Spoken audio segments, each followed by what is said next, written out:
Okay, I am back. Gonna continue troubleshooting this. Because I refuse to not be live at this point. I refuse. That's how this is going.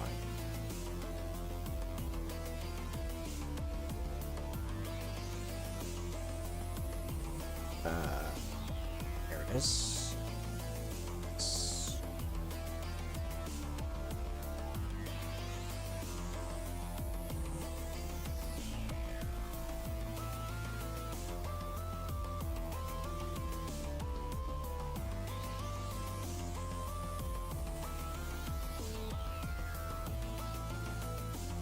Just it doesn't want to connect to something or another. You know, let's remove all of the iOS camera sources. Yes, this one looks like a mess for reasons. There's still an iOS cam in here. And I got rid of this one. I did. Okay. Proest of Pro Streams.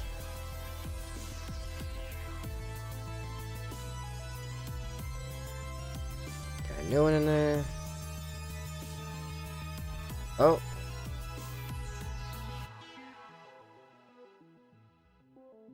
Aha! Okay.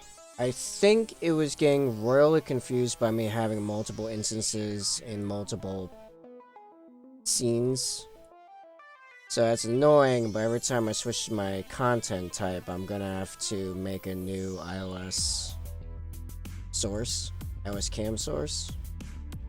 But, hey, we're, nobody touch anything, nobody breathe. I think we can actually do stuff now.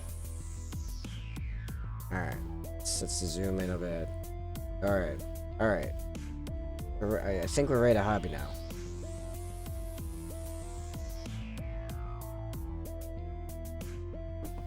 So, because today appears to be the day of Klutz, so we have a bunch of repair work to do because I just like flung just ballistic grapefruit into the models the model we were painting. So we have to fix the cork, pop the shield back on the thing, and I'm gonna drill this guy to the base like I did the other one, because it just seems to be the thing to do with the Bladeguard, because I don't know, they're big and not holding to the base very well. So I'm gonna start with this because it's the most finicky. It needs to like glue all of the way, or it just decides to, you know, fly off itself. Okay. Where is? I'm gonna go with the what's already there. Really, at the end, it always just comes down to I just place it on it and then hope for the best. That's about all that's happening there.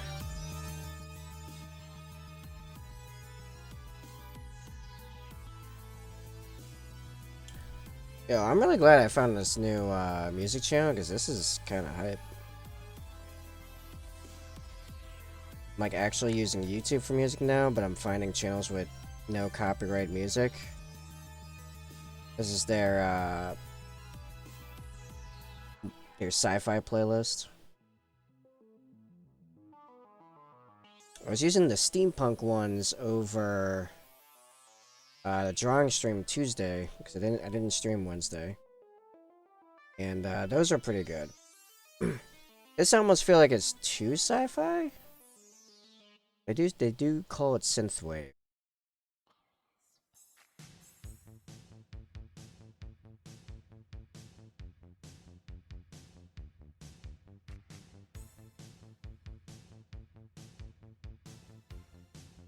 You know what? Let's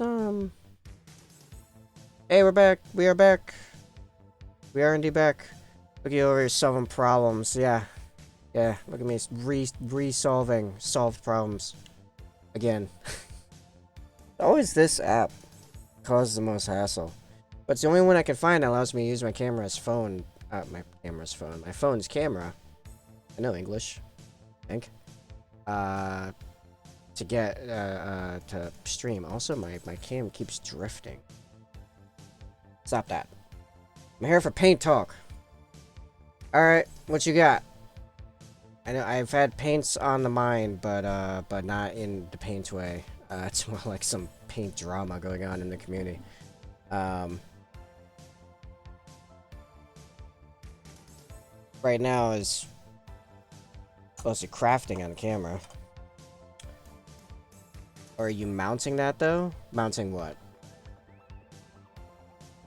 Yeah, I have a hand drill here. So things. What adhesive do you use? I use Loctite super glue precision pens for minis. These things are amazing.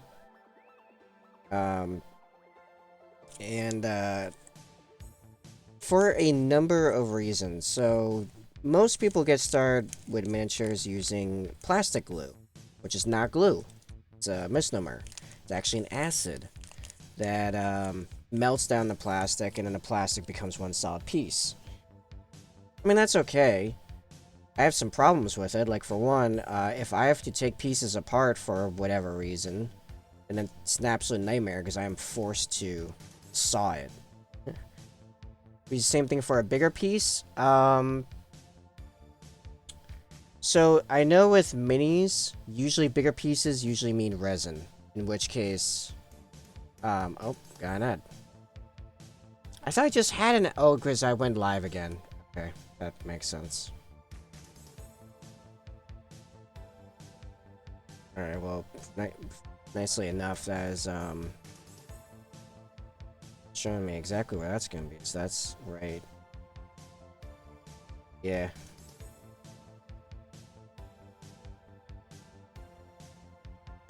Right behind the flat bit is, oh yeah, it's right in the middle.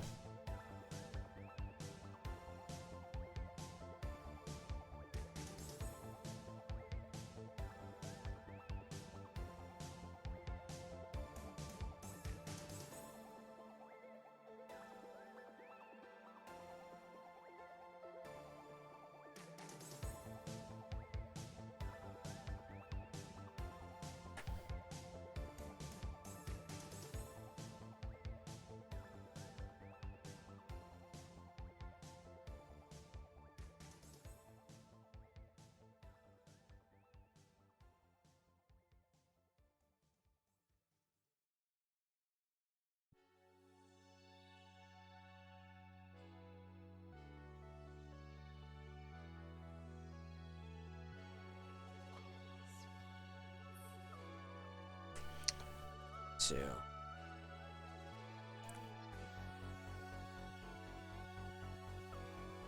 Okay, so I think in theory you should be back from the ad break, but I will wait for confirmation. No, Loctite does not melt the plastic. It's not plastic glue, it's super glue, and reasons for this that I prefer super glue is because I can pop stuff off, even very well glued stuff, because what you can do is you can pop it in the freezer for a few hours and it becomes brittle and just pop it apart. That often actually comes into help. Well, plastic glue, it's now one piece. It's fully, like, when I say it doesn't melt a little. Plastic glue melts it like all the way. It fuses. It is now one solid piece of plastic. In addition, when you use non-plastic parts, which I do a lot because I deal with a lot of third-party bits, it's usually not even plastic that plastic glue does stuff to, or it's resin. It's most likely resin. So you end up using super glue anyway. For larger pieces usually mean one of two things. Either way more connection points, or it's probably resin. They've only just recently started making a lot of the larger miniatures in plastic, and they have a lot of pieces. So it's not really so much of like a weight issue. And when you have a weight issue, you can do what I'm doing now, which is pinning.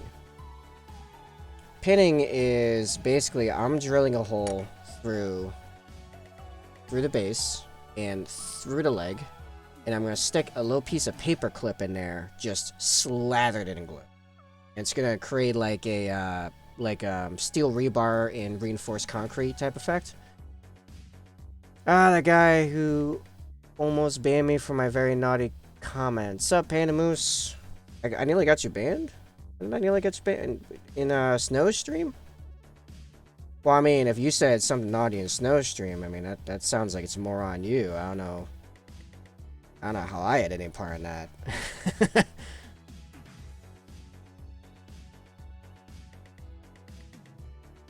Also, if you're talking about me banning you, I'm not a mod in snow stream. I'm just there a lot.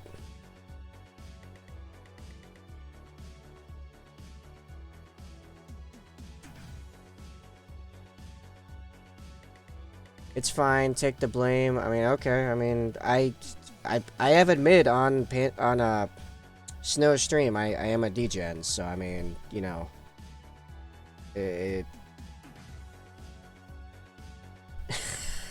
also not like I've not made naughty comments in Snow stream too, because funny.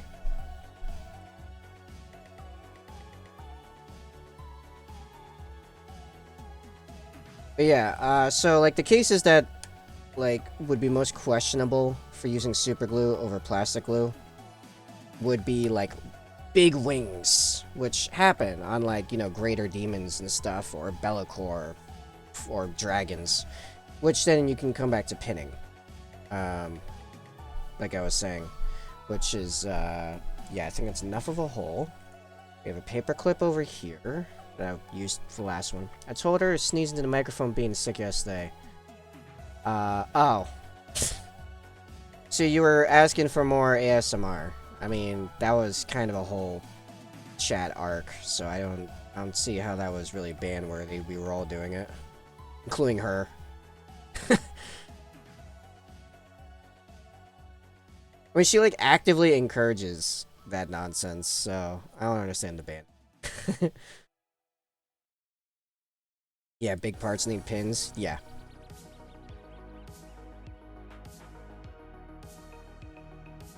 I mean, with how my transportation works, I'd most likely magnetize that stuff anyway, like on my Storm Raven. Actually, Peachy, if you're still there, I will show my Storm Raven and how I use magnets to make that all work. Well, I'm not banned. The mod was about to give me a timeout until I read my comment. So this is a Storm Raven gunship. As you can see, it is quite large. Can I zoom out more? No?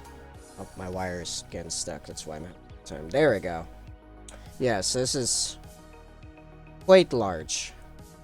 Like it's bigger than both my hands. So to be able to transport this, you know, hefty magnet there. I actually should not put the magnet there. I learned that later. Don't put a magnet on the fly stand. The fly stand should just insert in and actually be fine. I learned that the hard way. This thing actually comes apart because magnets, so I can transport it, as well as all the guns, so I can swap out the guns. So that's another way that you can deal. Now granted, this works because there's a lot of solid pieces that actually slot into each other. If you can see here, is a raised plastic rod here. That's just part of the model. That slots into the slit. There. So the magnet in the back, in the tail, here and here, it more just helps guide it on and it holds it there. And this piece magnetizes on for further support. That's another way you can deal with large models if you want to have them easier transportation. Because I don't have any transportation This would be more like a box situation than a bag. I only have bags with like foam inserts. Set those in. Yeah, the magnets. Yeah, I set in the magnets. That was all my doing. There are some more modern kits on some stuff. Usually third party that is already set up for like with holes for magnets. But official kits not so much. They intend for you to like build it into one solid piece, which is probably part of their marketing plan, because if you want different guns, you have to buy entirely new kits to have things with the other guns. You don't have to have the other guns, usually, for games. It's usually only like tournaments and narrative campaigns that enforce what we call WYSIWYG, which is a acronym for what you see is what you get. But I always like to have magnets on anything possible to show what they're using, because I find that fun. I also just enjoy the act of swapping weapons with magnets. It's very satisfying for me. Probably one of my favorites is my land speeder, because these missile pods, I'm so proud of these missile pods. They pop right out and replace with doors that are not missiles, which are none of them are in reach, so that's fine. So right now they have missile pods.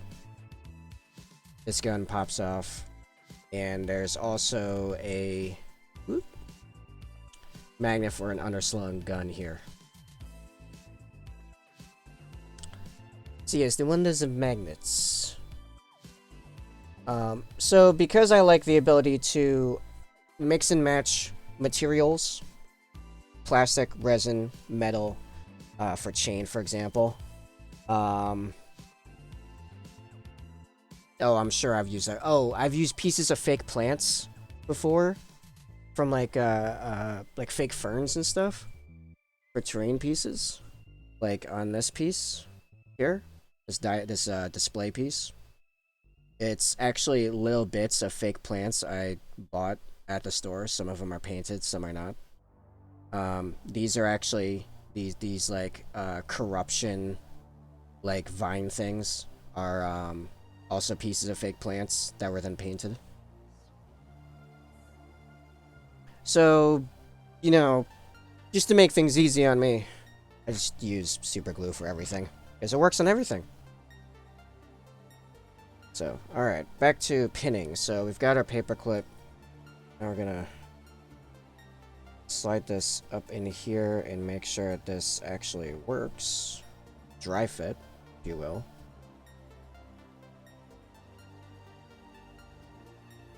So, I don't think the hole is quite big enough.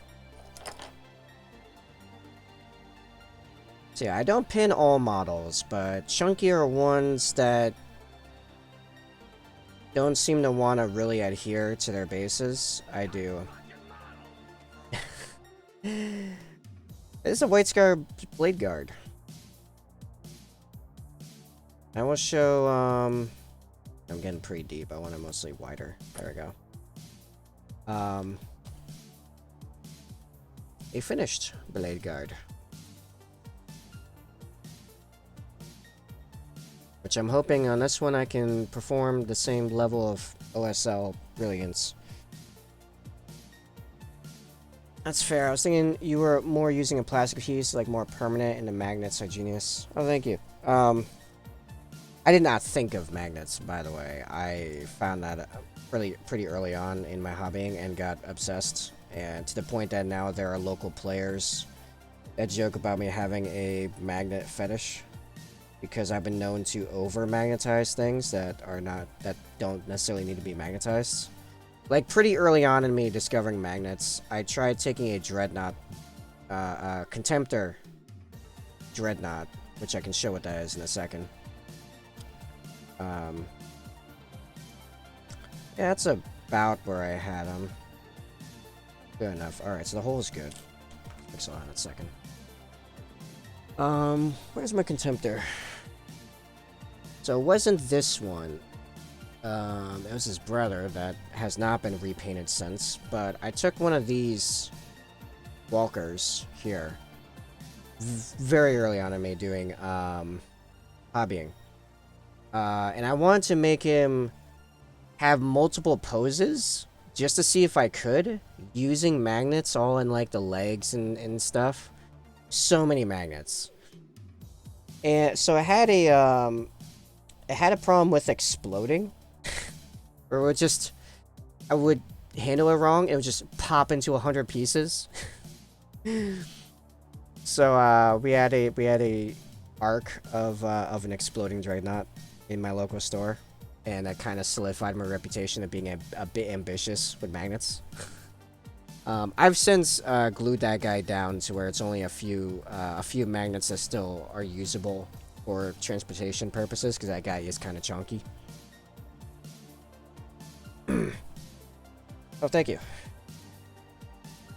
I am still not quite satisfied with this camera angle. I'm gonna try to there. I think that's probably better. Move this to the side. There we go. Okay. Alright, what am I doing? Right, I need to snip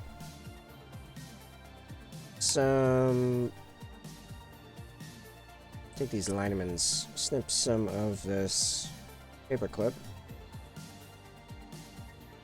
About there.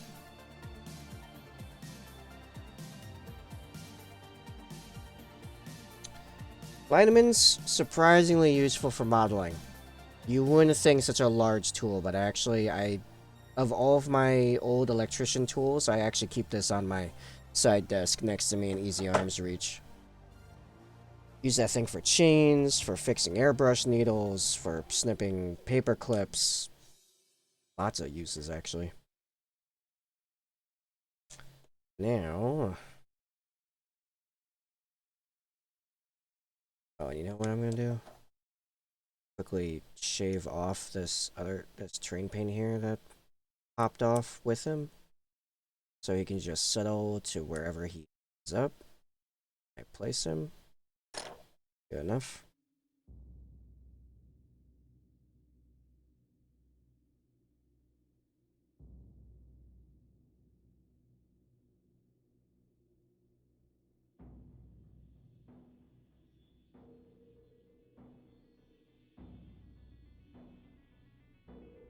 Okay. I hope that's deep enough. I'm gonna brush off the base real quick. I'm not gluing down extra debris, detritus I don't need. We want it to look dirty, not actually be dirty. There's a subtle difference between the two.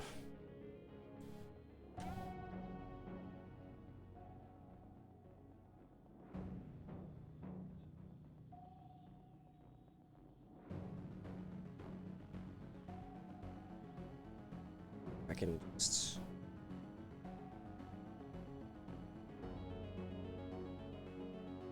Sure why it's fighting me so much on that side, but okay.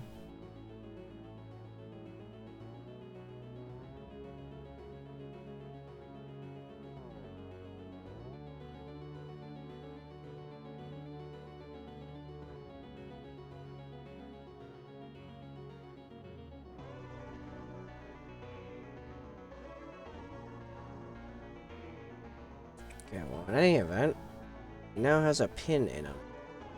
I'm gonna pop some more glue all over the top of it, and that's just gonna sit and dry for probably days before I touch him again.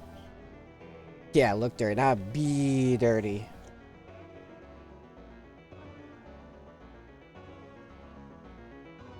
Where am I going? That should be all set. Actually, I don't know why I'm placing that there, because I'm about to use the pallet. Pop that over there. Pop that over there. They can dry. Oh, it actually gets a painting. Imagine we're going to paint today. Crazy. folks, your humble no copyright Bard is here with something truly exciting to share. Yes, yes, I know you're excited about your merch. Back to the music. Water. Water. For a split second, I thought that was the music, and I was like, wait a second, that sounds familiar. Water. Thank you for the hydrate reminder. Oh yes, and also speaking of merch, my merch. Warning, this is coffee mug, not a brush rinse cup. You can find my merch at, well, just put command merch in chat.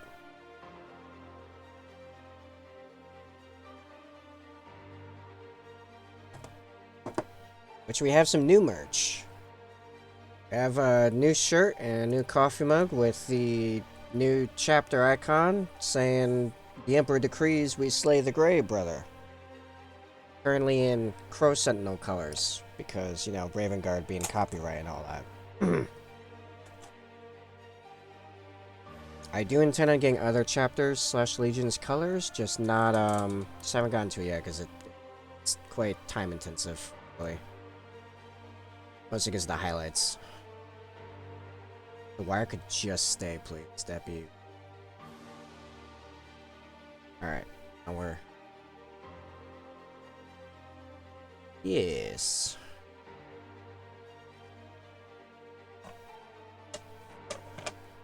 Alright. Where was I actually at in painting this? I worked on this a little bit over the last couple days. I think I want another coat on the outside of the red because the corners have, at least on the last one, had a habit of rubbing off very easily.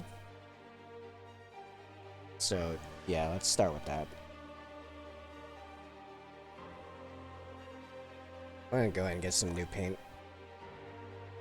For reference, this is Citadel's Corn Red we're using. Which is like, it's got like a decent color. My problem is that it's very... For what Citadel calls a base, it is very thin, very transparent. Definitely no need to really thin this down. Just being on the wet palette is plenty. Like, oh man. Hence the corners rubbing off issue. Even though this is all like 3 coats already.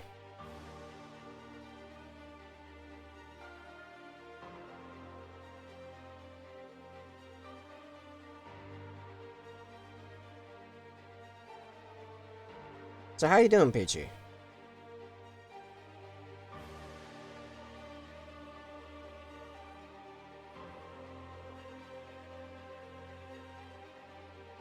I would ask Sophiana how they're doing, but they only talk to me through sound alerts, so, you know.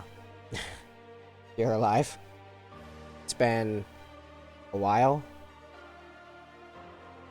A while since... Because, I mean, like, I was in Bam's chat with you just the other night.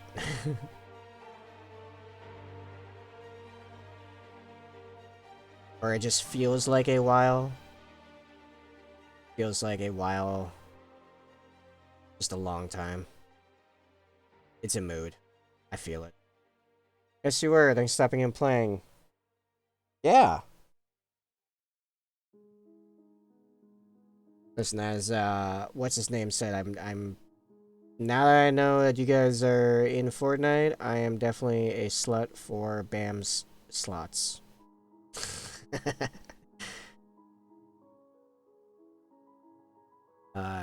In time, I do intend on setting up where I can stream as well with you guys. I haven't. I think my general Xbox setup will handle that, but oh, thanks. Reference on what it will look like. This is a finished one. Thing here.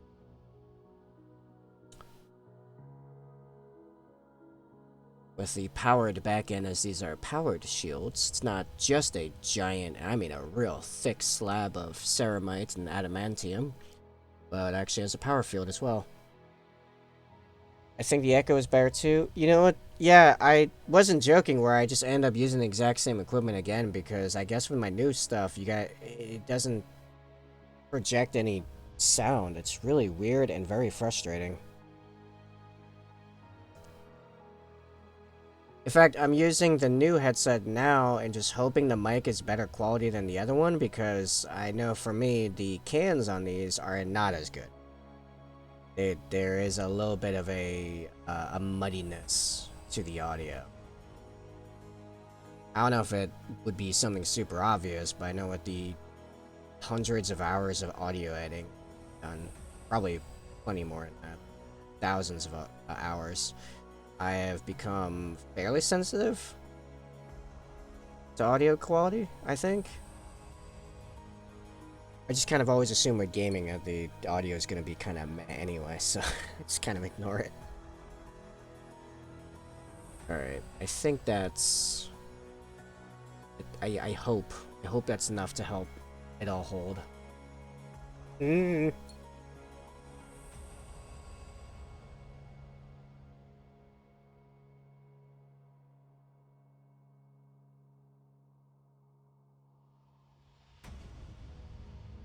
Part of it's also, I know the new stuff I got is not, like, super high quality. I was just hoping it'd be different. It's still all fairly cheap.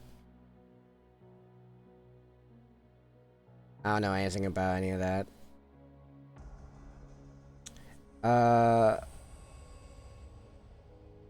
You know when you hear a sound and it's very sharp and clear? Like it just not necessarily painful sharp, but just sharp and hear every aspect of it, especially in the higher registers. Right. Muddiness is the opposite of that. The yeah, right. So these cans, it's the nickname for the actual sound projection part into your ear. Not as sharp as my other ones, as my old ones. But everyone kept saying I was having mic problems, so there's certain music that sounds like that. Yeah, sometimes it's mixed that way on purpose, sometimes people are just bad at mixing. Just flat out. Some people are just bad. What even was the next step on this when I last time? Let's just do all the red first. All the red, then the black lining. Oh yeah, I think it's all the red, all the silver, then the black lining. So white and black. I think it was black lining, white, and then touch up. I think that was it. Yep, shadow. Ah.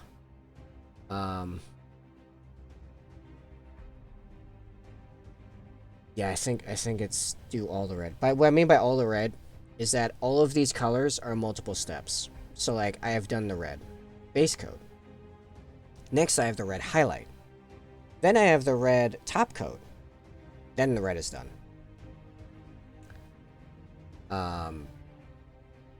Then the silver, as that's on top of the red.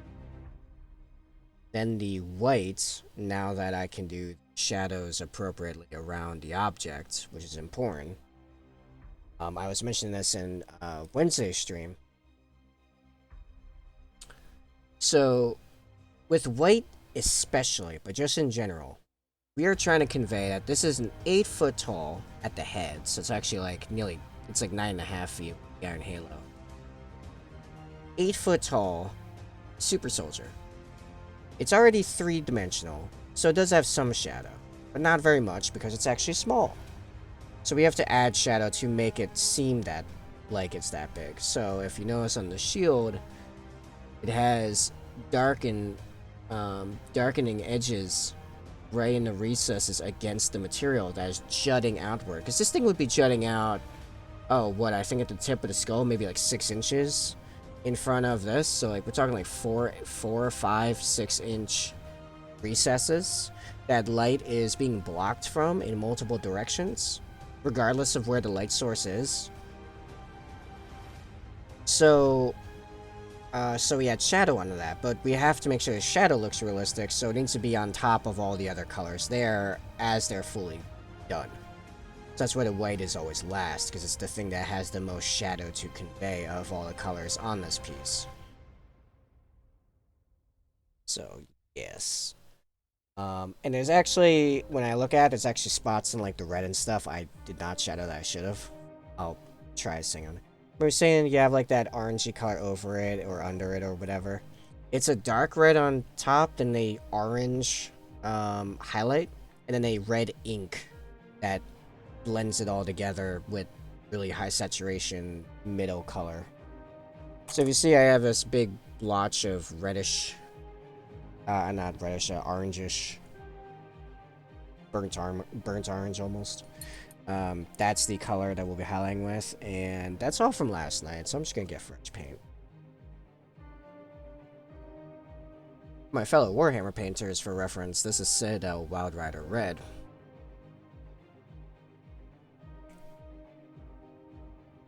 This is all using what's called the heavy metal system, or the GW standard painting process, which is usually base coat, shade, or shadow, highlight. I've slightly differentiated it because better. Their process, while it is good, is built around getting new painters with little to no experience into the hobby in painting. As I've learned more and more about paints and art theory, yeah, I'm not even sure. Yeah, if I were to try to make something look spectacular for the sake of making it look spectacular, I probably wouldn't even use this system. If nothing else, because it's really time consuming compared to other processes that can get cooler looking results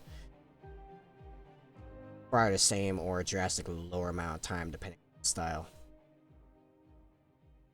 With the exception of like volume, which looks extremely good but takes way even more time.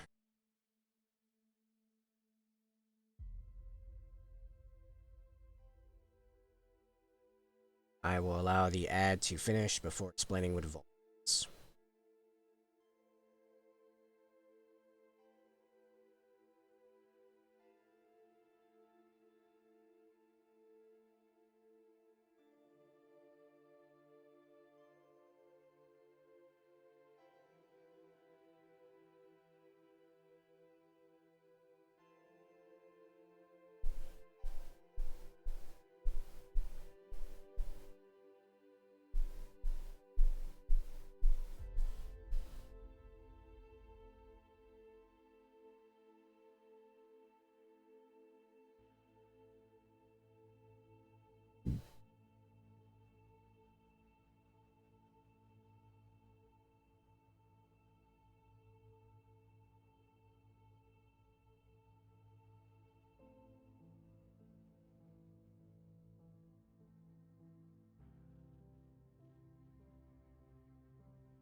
Alright, let me know when you're back so I can explain what volume is.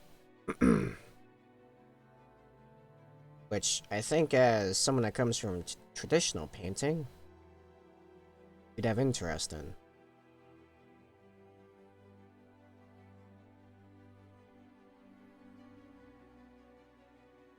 You're back. Okay.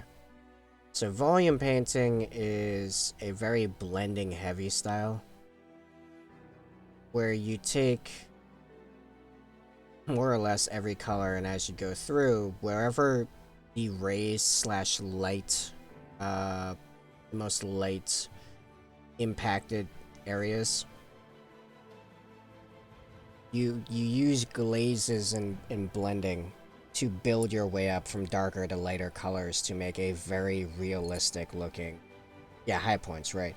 Make a very realistic and very smooth gradient rise to create that lighted effect. It looks extremely good, And holy crap, does it take a lot of time.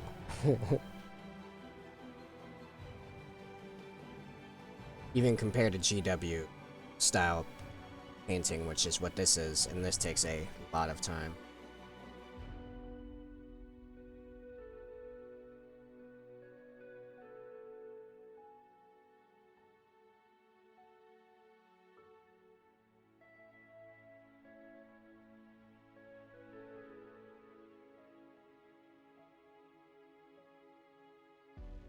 But it's a little bit more in blending volume painting. That's a little bit more in keeping with more traditional painting techniques, I think. That way. And yeah, I'm not worrying too massively about overspill right now because that entire, I call them trenches, are recessed indent there. It's gonna be hit by a bunch of other paints before this is done. I do think I made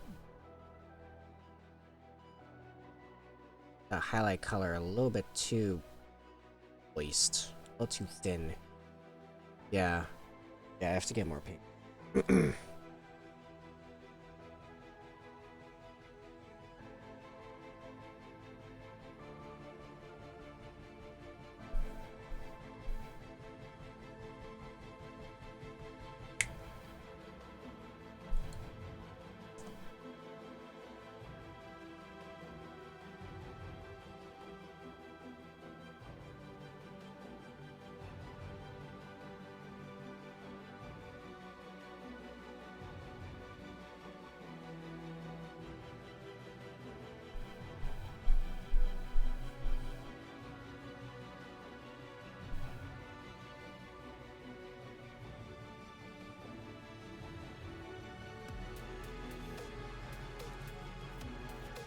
Oh, thanks for the bits.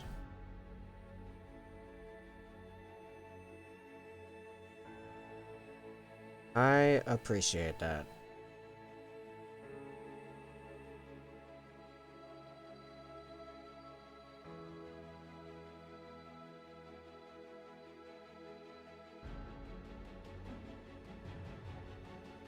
Now, question is, when will my latest cheer slot update? I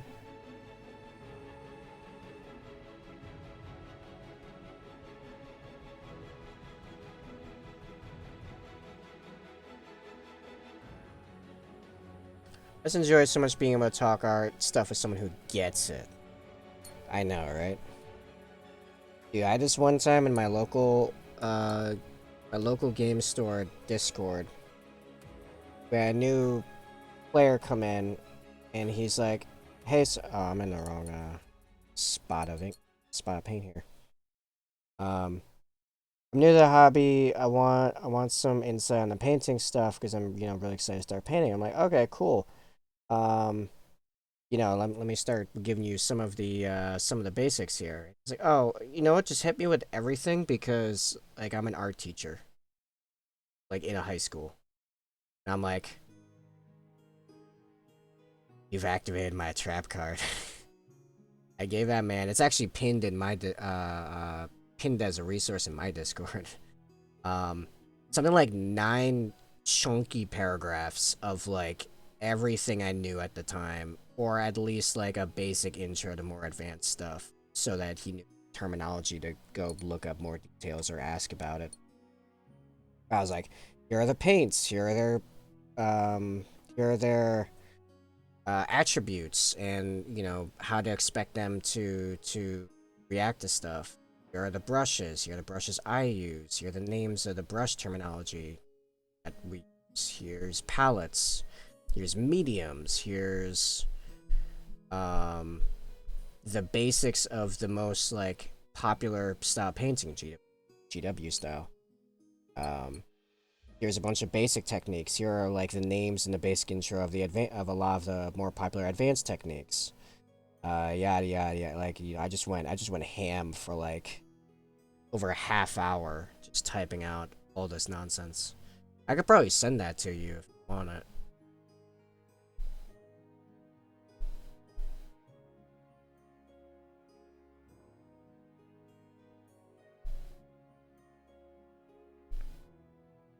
It's from a good like 6 months ago or so, so it's not everything. It's a pretty chunky part of it, distilled down into something readable. I feel like this highlight is going all over the place in multiple ways. For one, it seems half time to not be really happening, and on the other, it's just really messy, and I'm not sure what's really happening. Because, I wonder if it's because I'm using the old medium there. I got a new pen and used the old medium. Ugh. Think I'd know better. Well, I do, I just refuse to listen to myself.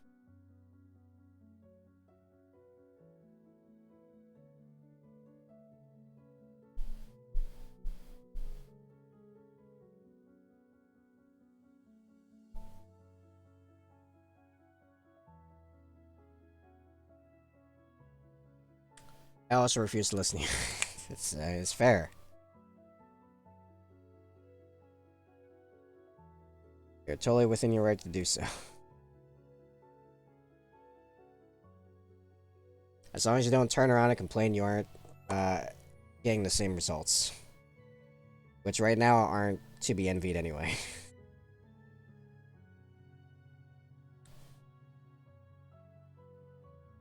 Oh, I know.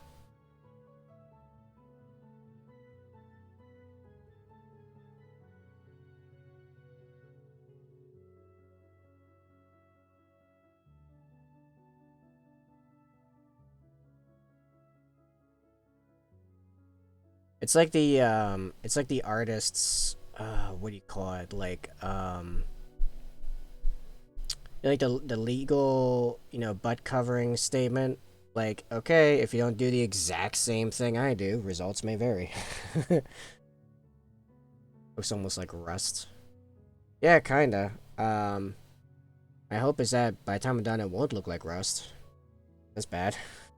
At least on these guys. On Death Guard, you want Rust. Rust is, like, the best. Where's the guy?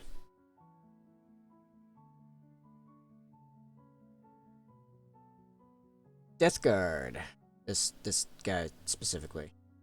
I don't have any of the Rust technical paints, so I did what I could with some green wash stuff. Yeah.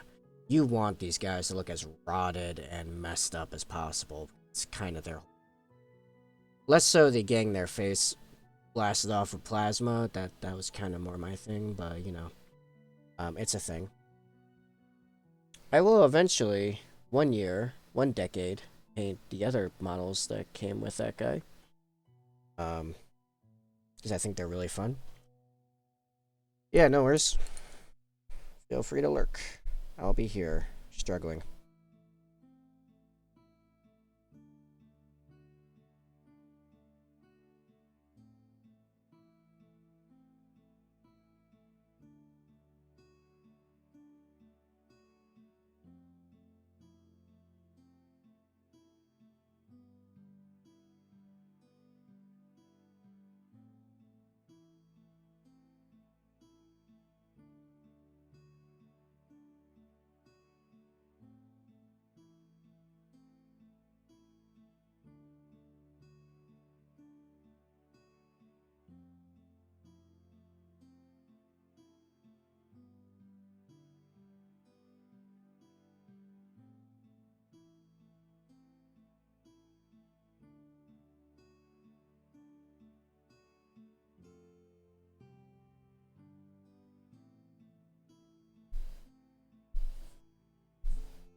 Really?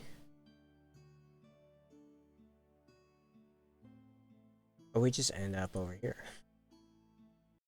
Let's jump to the steampunk stuff. This is better.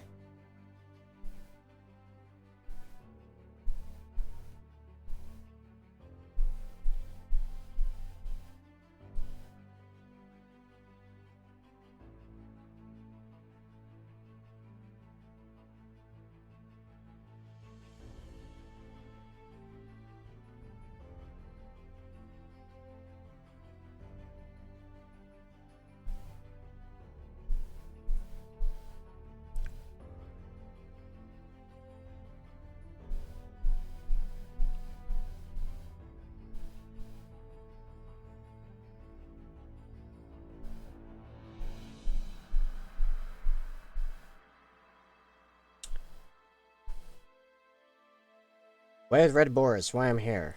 Well, then, you are definitely in the right place, D. Allen. How you doing, man? Nice to see you've decided to return to my humble corner.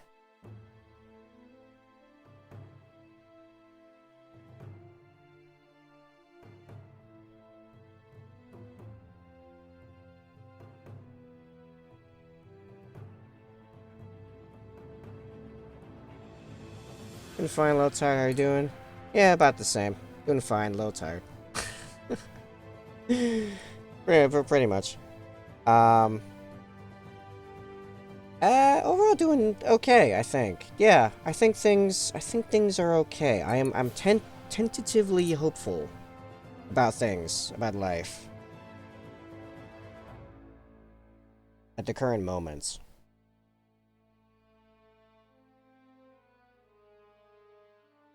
I've actually been struggling with this specific ray. Actually getting, like, highlights out of it. Son. Doesn't seem to wanna... Don't have any insight here where it's even harder. I need to move my ping space over. We'll have my own room. A little scared, but also excited. You scared about? Getting your own room? That sounds an amazing upgrade. I am always in need of more personal space and independence. So any inch I can scrape from anything, I'm always about. I'm always like, yes,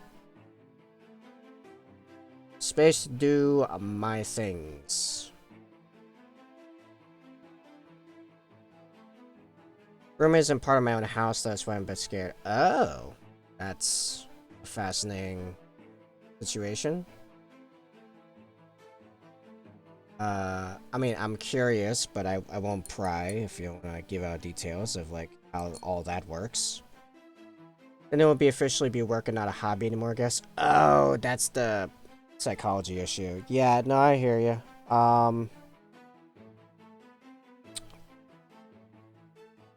Yeah, I'd say, I mean... Yeah. It is a whole thing. I mean, I could give you, like, some stuff that I've learned about it, but that stuff is based upon my own psychology of my relationship with, like, work and art and hobbying and all that. So it might not, you know, it may not be relevant. Especially because I have a very unique background that has shaped my psychology in, you know, unique ways. I will only be able to, quote, hobby from 9 till 5. I don't have access during the week. Ah, I see that. Yeah, that would drive me nuts. Like, there's a reason my whole painting space and my recording space and all that is in my room. Like, what is that? Like 4-5 feet from my bed. It's like right there. I do what I want when I want. And that is both a claim of independence and freedom of artistic flow, and also yeah, realistically, I will be more productive on my own than other people trying to force me to be productive. Like, just straight up. I work way harder when I'm just allowed to work on my own terms. Way more productive. Like, to the point my therapist was concerned about it. Well, I can just make a small space at home, but it'll be quite different for sure. Yeah, but on the other hand, it might make me more productive, not getting distracted too much. Right. I find when I am forced, like even like when I'm on a hard schedule, which like I'm doing with the streaming because it helps other people get like follow and get into my streams more reliably. So like they know ahead of time, okay, so he's gonna be streaming at this time, for example. That's like the most I'm like allowing, because anytime there's a scheduled anything involved, my head is always thinking, alright, when's this gonna happen? When is it gonna finish? And like now I'm like, instead of necessarily even in the stream, like in the last hour of the stream, I start thinking, how much time is left in this stream? How much longer am I expecting to be doing this? It takes a lot of like really getting into it for me to not be having that going back in my mind. My mind is not like time-based structure. for I'm sure there's many complicated reasons, because again, I have a very unique background. Now it's like my wife, Yalen, you can do X, Y, and Z while I'm at work, or can you do X, Y, and Z while I'm at work? And now it'll be, sorry, I'm at work myself. Yeah, I can feel it. I really need some kind of deadline to get anything done now. That's fair. Some people need that. Me, I will just push myself to get stuff done because I need it done. I need it done and then not worry about it. And I can't, you know what it is? I can't relax until all the things I need to have done are done. I cannot actually relax and enjoy myself doing anything leisurely until everything is gone off my list. To the point that if it's a large project, I usually have to break it down into bites so I can say, okay, I've done this bite, I can be okay with that and not think about trying to get more done. And sometimes I still will do that. I just put too much on my list. Oh, I do that too. I have like, especially for this channel, because there's so many different things I could do. Like I have a list. So it's like, okay, which of these things can I realistically expect to have done today? And then see how I do. And never get through a list, yeah.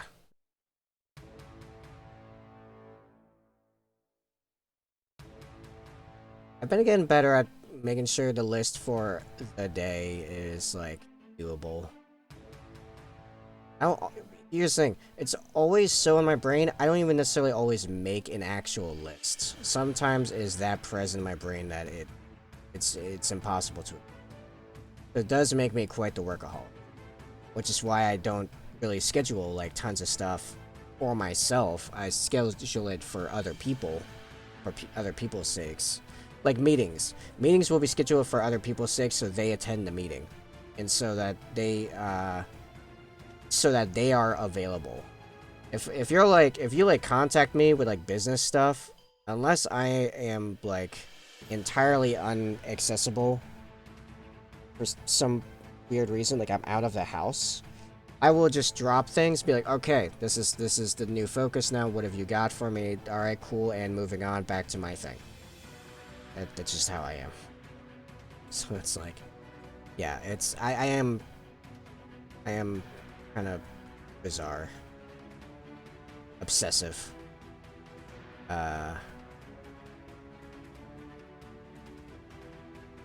Prone to burnout. Be honest. Burnout is a thing.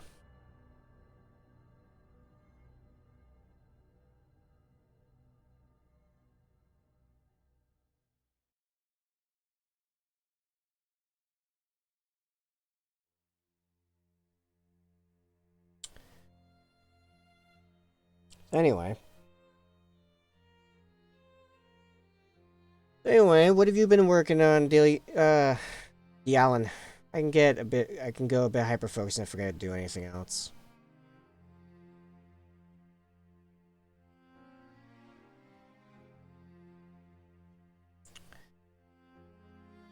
Yeah, I've known people, my ex, that are prone to that. I'll be like, hey, this needs to happen. We need to do this thing. This one's a priority. I have reasons why. Ah. Didn't even forget to eat. It's a bit much. So for me, it's time to head home. Might not be too bad. Okay, yeah. If you're like that, then that's legitimate. I will stop to eat because my body will require me to. I have a very fast metabolism. It's 3:30. I could eat 2 horses, and that's like normal for me right now. I am always hungry. So eating is usually a thing that happens. I'm also one of those people that like treats eating like it's a sacred event. It's a it's a it's a ritual. Like, okay, don't mess with my eating. I don't always do the same things. I don't always eat the same stuff, but don't make eating a bad time, or I will make you have a bad time.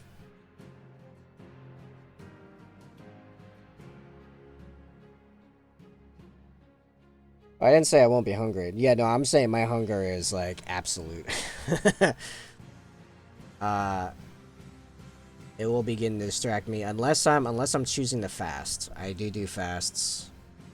I can do fasts, but that's something I've decided to do. Things forcing me to remain hungry against my will are usually things that cease existing.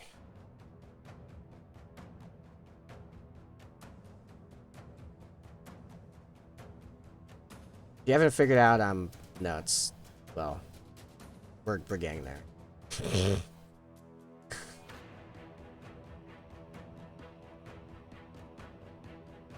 I'm very particular. Reasons I avoid getting like a quote unquote normal job through any means because I don't do well in them. I've had them. I've held jobs for years. I can do it. I will have horrible emotional health the entire time. Like the job could be good. I could be working with nice people that I like. The pay can be reasonable. It doesn't matter. I'm at a job where I can't make choices. I will be upset. That's it. Don't worry, I'm not average this well. Yeah. Yep. As my dad puts it, because he's in a lot of the same ways, I have hit the point where I am now unemployable. Happily unemployable. Well, not the most happy. I'm definitely still trying to fix the money part of things, but I'm getting there. I am not homeless yet.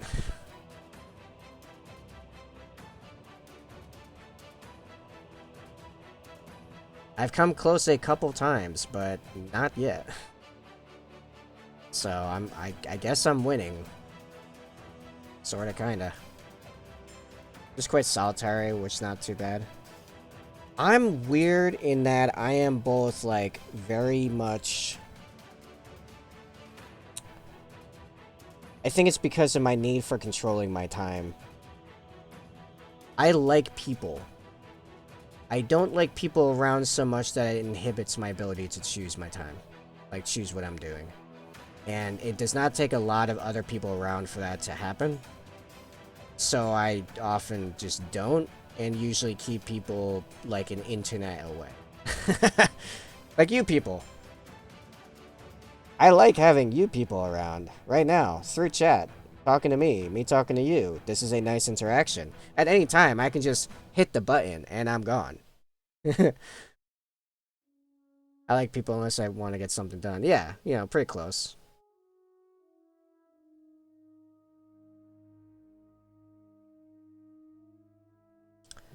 I liked having people around physically a lot more often when I had a vehicle. Say that, because then I could just drive away. Like that, like not... I didn't do it very often, but I had the option. You know? right now, being usually relying on others, it's a thing.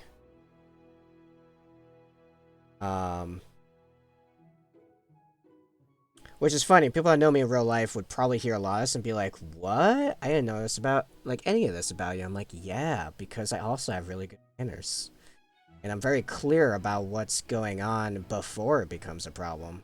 I've learned how to communicate things very well about logistics and expectations and etc. etc. Like, very straightforward."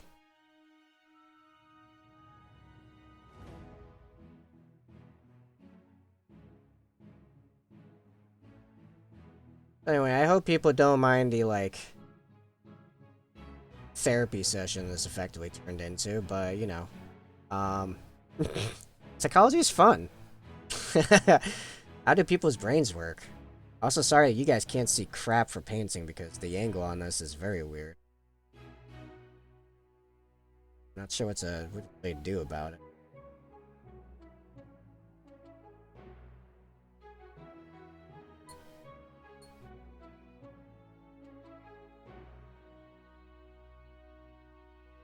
America!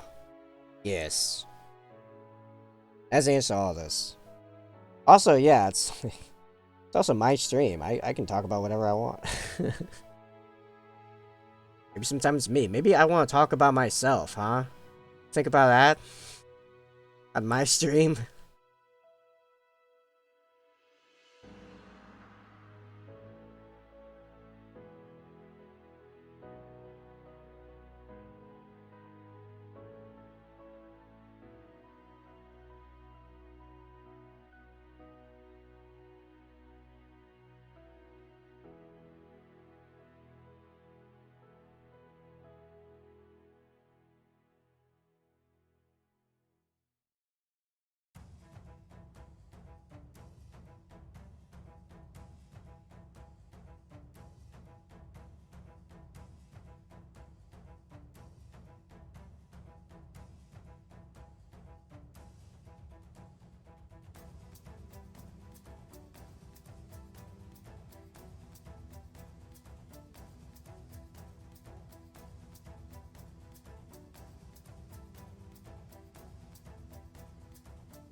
Just waiting for the set to end.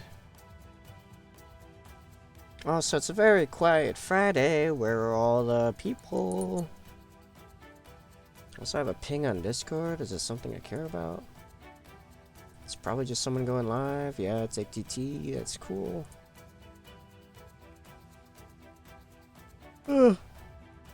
I'll talk about myself in chat as well. We can have nice conversations about ourselves. Yeah, pretty much. I still haven't been over to your streams. Oh, just in chat. Sorry, I read that stream. I talk to a lot of streamers. I mean, lately it's become a thing where I'll go around and check out other people's streams, like, more and more often, especially in art. I've been having to do a lot of drawing stuff lately, so I've been haunting art quite a bit. And I just go and troll their chat for a while. I stream at weird times, don't worry about it. Also, my schedule is crap. Well, now you'll have a... There we go, now I follow you. I just realized I didn't think I followed you. Turns out I didn't follow you. Now I follow you. It's all good. What was I saying?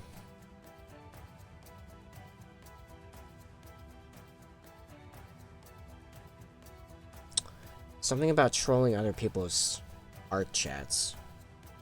Yeah, I know. I think that might have been the whole thing.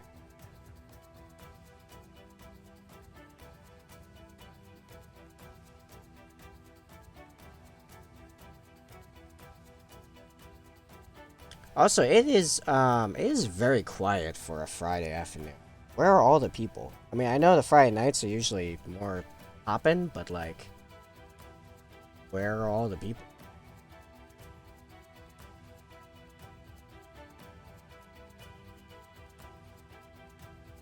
Yeah, it's really quiet. Yeah. Yeah, there's normally like at least 3 different people in chat right now at this time on Fridays. Like Friday's consistently my good day. That's the day I can usually rely on, like, alright, Wednesday streams are quiet and Mondays were okay, but it's Friday, so let's go. Yeah, it's here, but they're here. I'll take it. I will take in another artist, a superior artist even, hanging out in my chat.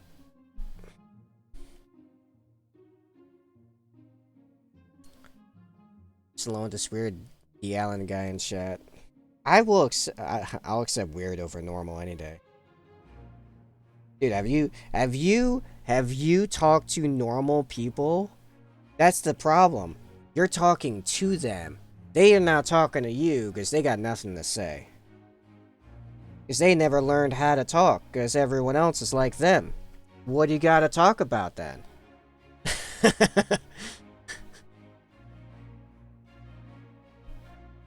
Dude, get me going. I'll talk crap about normies.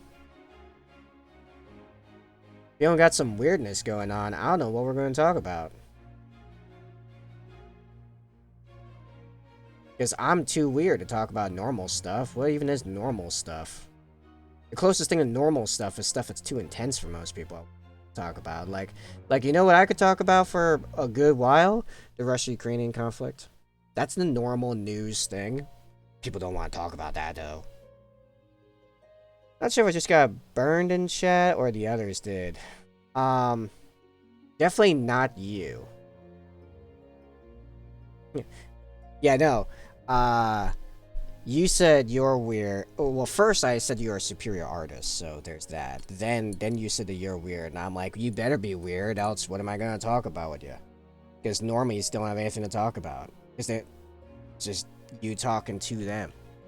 Yeah. Yeah, no, actually, like, since day one, I've actually followed the Russia-Ukrainian conflict very closely, so, like, I even started working on an art piece for it, but then kind of got demotivated because Ukraine started winning. I was like, I'm gonna paint a piece to, you know, show my support to the Ukrainian people that are getting clobbered, and then all of a sudden they started winning and haven't stopped yet, and I'm like, man, they don't need art. They're doing fine. I gotta focus on me right now because I'm struggling.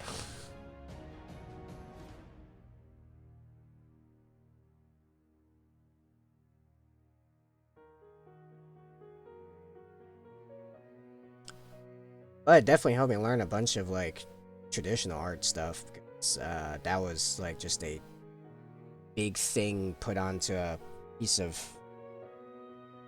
What even is that? Like, not cardboard. Like, a big... I don't know. Anyway. Well, close as well, mainly because my main food source is from Ukraine, so food is crazy expensive. Oof! Oof! Just... Do I have... Hold on. I got you covered. Where is it? Log in the sound alerts.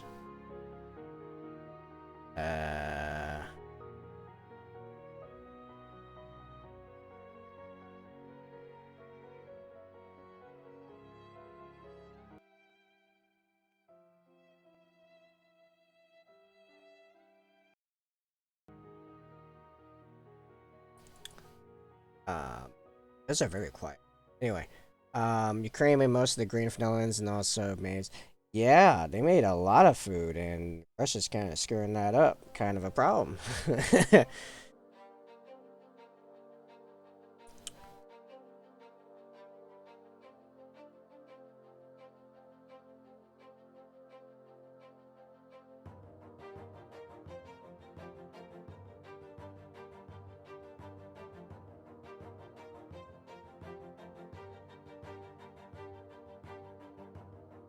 Yeah, I started following because at first it seemed like something that could potentially spark World War III, and then after that I just got fascinated with just the conflict itself, for its own reasons. It is a very fascinating conflict.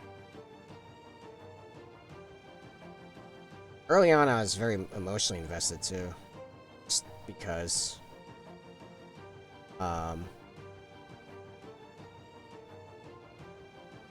Yeah.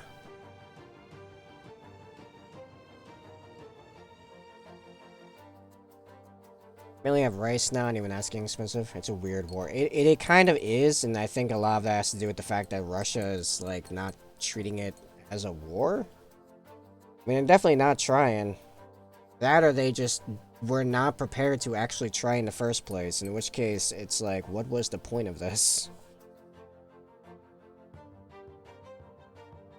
It's also shown that Russia is definitely a paper tiger at this point. Like, man, what do we need NATO for?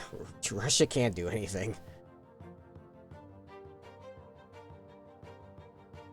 Like, turns out NATO could have clapped Russia within a day.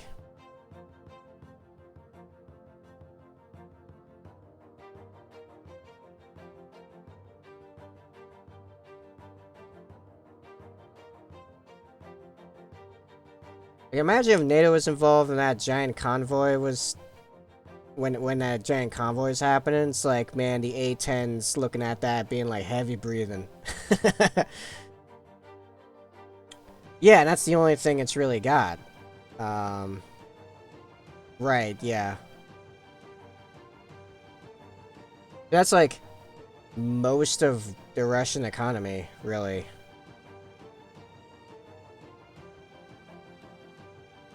I think at this point it will spell the end for the Russian Federation. As we know it. I think the Russian Federation is going to end up being broken up if it is not ended quite soon. Potentially with Putin being knocked out of power. If it keeps going like this, I can foresee Putin getting violently knocked out of power, and his own security forces are appearing to be prepping for that eventuality. And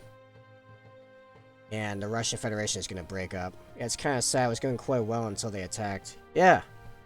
Like, even when Russia, what do you call it? Like, took the annexed Crimea back in 2014, there wasn't a huge rise about it.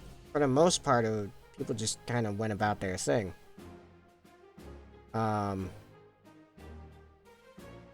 This, though, this is nuts.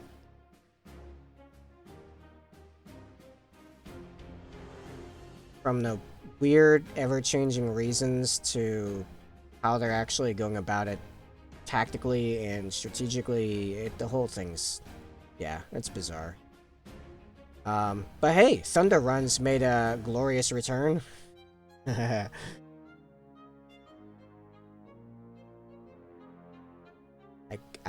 must say I am quite partial to the Thunder Run tactic. Idea of charging at anything, full guns blazing, and being like, yep, this is the smart strategy. That's just amazing to me.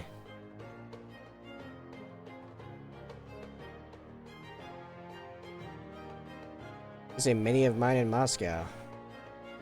Oh, that's interesting. I know I have definitely bought some recast stuff from Russia as well over the years. I'm fine with saying that, honestly. I think if GW was actually trying to be a bit more competitive, it'd be more of a moral thing, but they're not. They're just playing the comfortable Monopoly, so I could... I sold it there.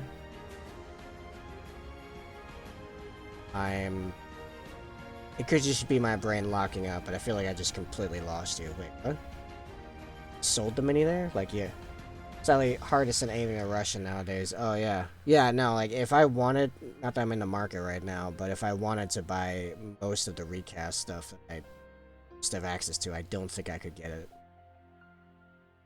I had customers Moscow. Okay, yeah, that's what I thought you said. Slight concern I was going nuts there. So, again, like... Oh, wow. The worst third? Yeah.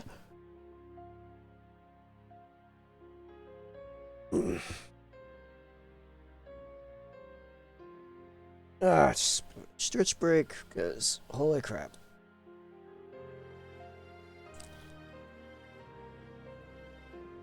You feel the thrumming in your head because stuff's getting too tight. Like, why do I suddenly feel extremely uneasy? Kinda sad I wanted to visit the city one day, but I guess it's not happening anytime soon. Nope.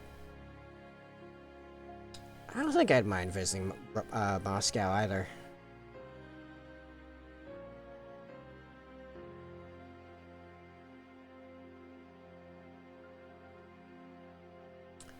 I feel for the people there too, in particular. Like, I don't know if you've heard about their secret police, like, really amping up activity and stuff. I've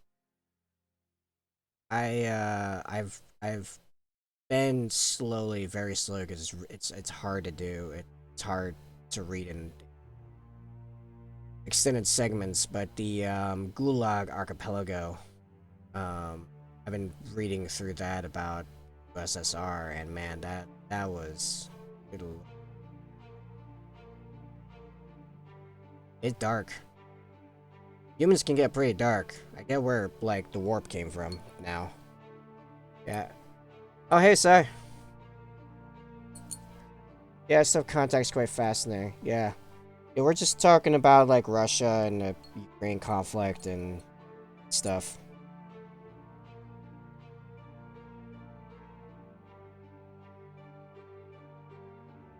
How you doing, Sai?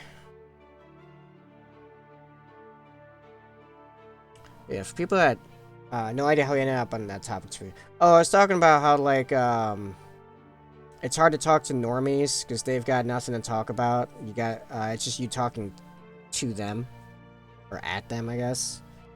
And even like the quote-unquote normal topics I would like to talk about, it's usually too intense for them, like the Ukraine conflict. Doing good. I just woke up a bit ago. Fair enough.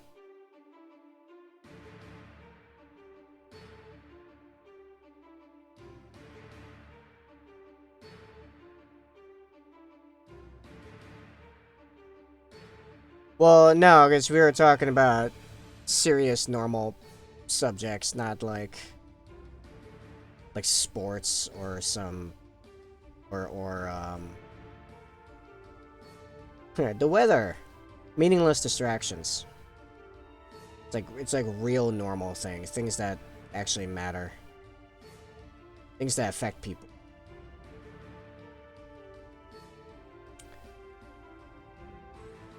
We're finally getting back to the main campaign this week, so I got right out of session up. Good. I'm glad. I'd like for either of my normal D&D campaigns to actually get back on track. We've been having a bunch of logistics of like just the holidays happening going on with my cleric campaign and the wizard campaign. We've got 2 people dealing with serious medical issues, so that's kind of causing a problem as well.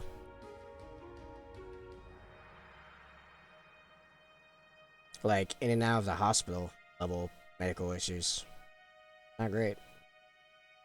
I don't know a lot of the details except for that part. Yeah, Sai runs D&D campaigns. He's a DM. 2 people almost died, small problems. Yeah, pretty much. You know how it goes. I mean, hey, they almost died, so it's fine. It's actually dying is when it becomes a big problem.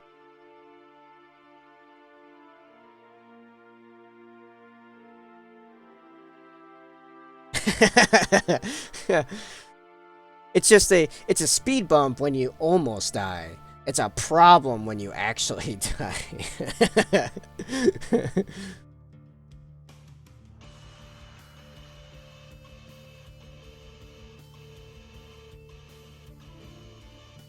Like, think of my group, whenever someone is missing, even for a long period of time, we can find a fill-in to have a one-shot campaign like last one. Yeah. Almost died as well, but still here being a prominent chat. Yep.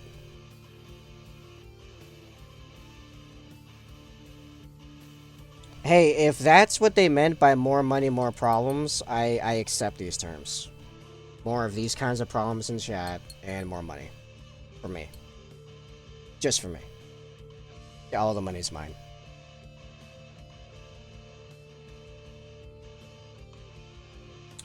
That was like my second game with Becca too. I thought she was very fun. She was cool.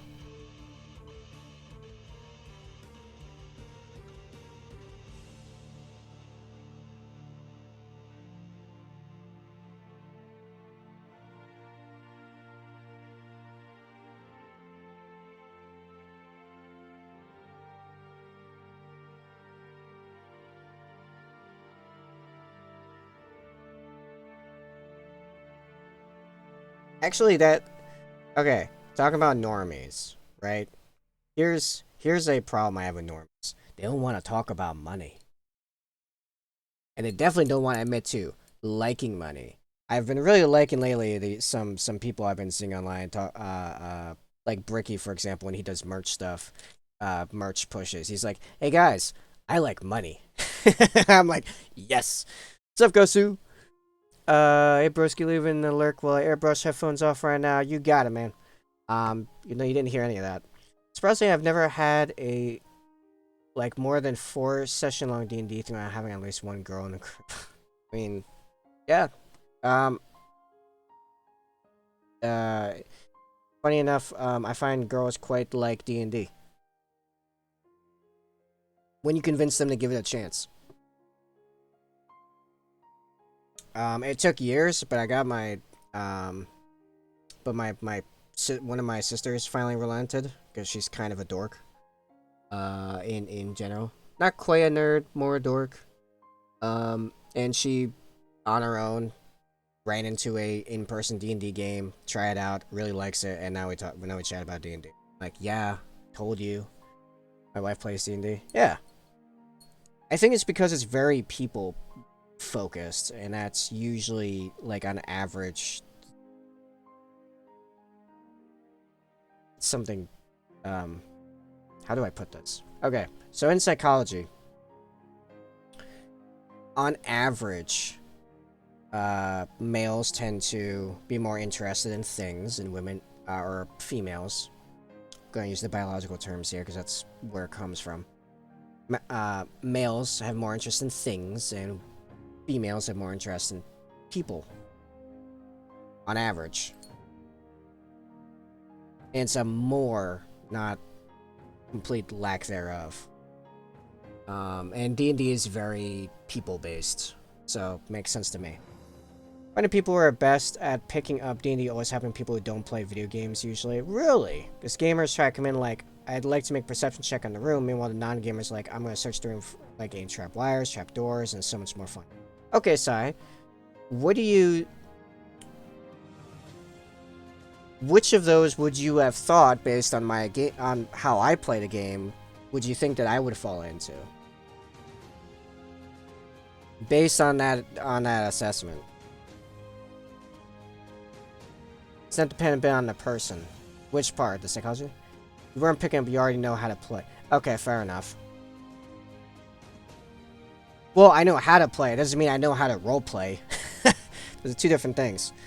Dylan, if you mean the psychology, the way of role-playing, yeah, I mean, like, that's how they act in their first session. I barely remember how it went on my first session because it was a very weird group that was not...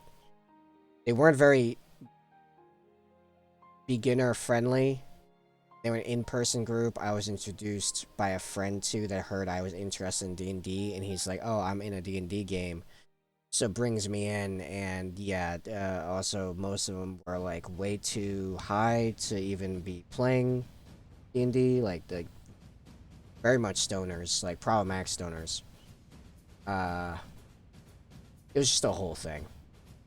It wasn't until I started playing online with people that were like actively beginner friendly that I really started learning how to play. Really, we had a couple of instances of like, I want to make X check after I nipped in the bud early. It seemed like a smooth sailing. Wife is just not imaginative, so she is more into the I do check X. Fair enough. Yeah, I think that comes out more of like the style of gameplay in D&D they like. Because here's the thing. I come from not just a gaming background, a video game background, but a competitive video game background. And I like breaking apart mechanics and min-maxing stuff. Like I used to play Battlefield in tournaments, and at the time I could tell you like reload speeds and DPS on guns that don't even tell you the DPS. You have to like go into like files and stuff. Find that nonsense. And I studied all of that crap. And in Warhammer, I go real deep diving into like rule combos and such. But in D&D, I'm here for the stories. I'm here for the role play. I'm here for like I actually find it weird to min-max in D&D because it's not like the point of D&D.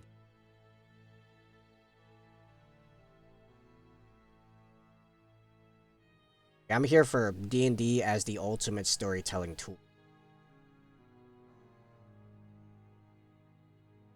As you probably noticed by my character that had had access to basically any magical items he wanted and picked all ones that have like no use in combat.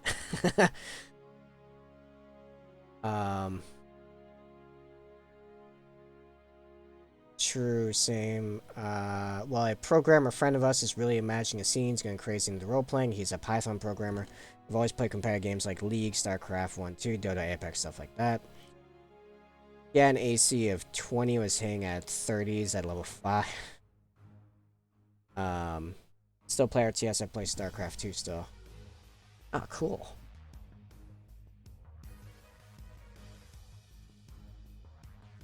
I've been a while spending all my time playing on a private project Zomboid server recently.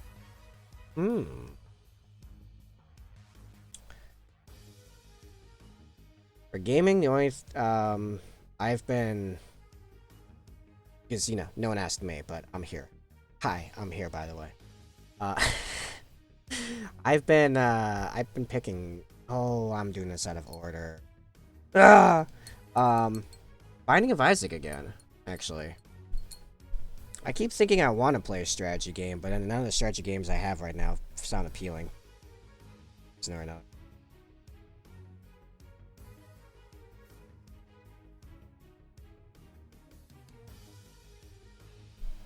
If you watch the streamers, Wombat Combat Prime, Urkad, BC Buds, I'm on their streams a lot playing Zomboid.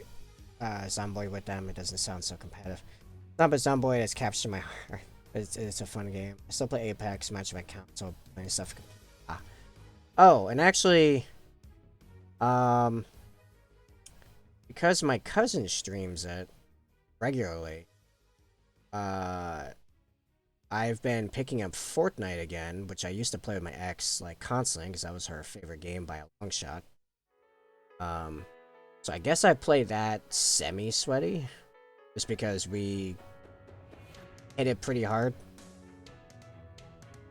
As far as like, well, definitely our kill ratios. Like, jeez, we have ended matches in quads with 20 plus kills between the 4 of us. It's a little wild. I'm gonna give him a quick shout out actually. If I can remember how to spell his name. Hey Peachy, are you back? Can you give me Bam's name if you're there? If you're not, that's fine. I'll try to. Oh, actually, maybe I can. This might work. This might not work. I have not tested this yet.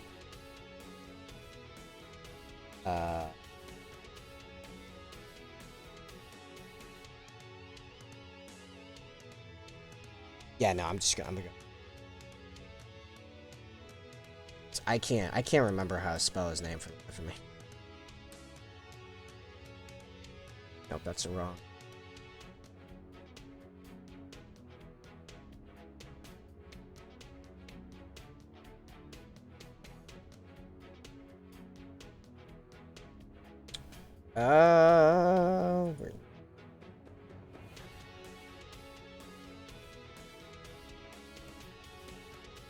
Gonna be somewhere towards the top, maybe?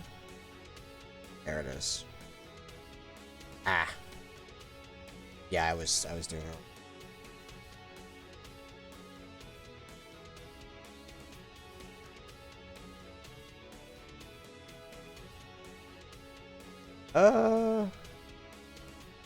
See if that did anything. Did it do anything? I don't think that did anything. Alright, I'm gonna just do it the normal way. I might have to set that up, actually. Probably. Okay, that one worked. Alright, if you like Fortnite at all, and occasionally I'll be streaming with him, whether playing with him while he's on stream or streaming myself while playing with him, go ahead and give him a follow. He's pretty funny, even if he mumbles a lot. Yeah, right. Yeah, no, I did the... Well, there's a few different ways doing shoutouts in theory, but I think I have to set up the command one. What am I doing? Oh yeah, cleaning up the dark red.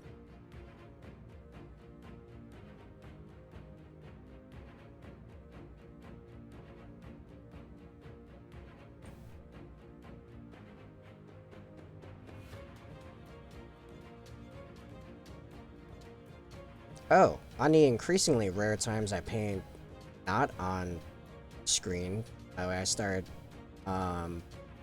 rewatching the Pirates of the Caribbean movies. I have not actually seen the last, like the most recent one.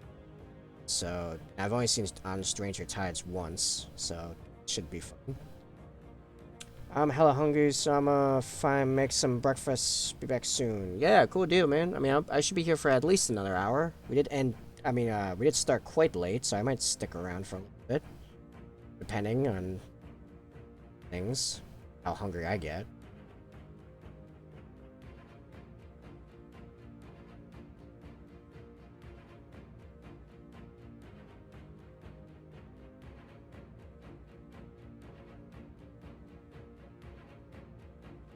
So, I like the idea of StarCraft. I've never really gone after it just because it seems quite intimidating. Like, I don't know, it feels almost like too mechanical compared to strategy at this point. Yeah, see, there it is. Just all the paint on the corners of these shields just coming right off, just all the way to gray. Even the primer. I don't get it.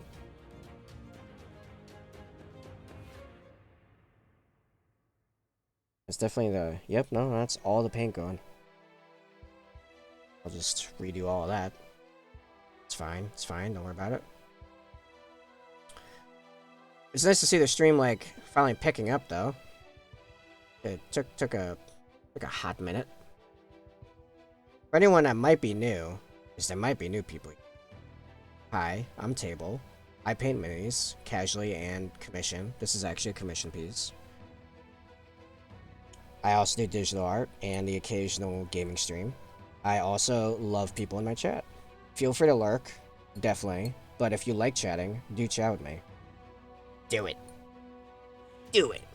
I need to find a sound alert of Palpatine doing do it. Actually, I got a couple Star Wars based sound alerts I gotta get. Do we have a hello there? You know the one. Yes. Also, it's so quiet.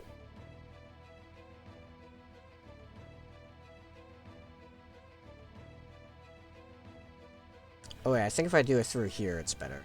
Maybe? Oh no, it keeps asking me to grant permission to myself.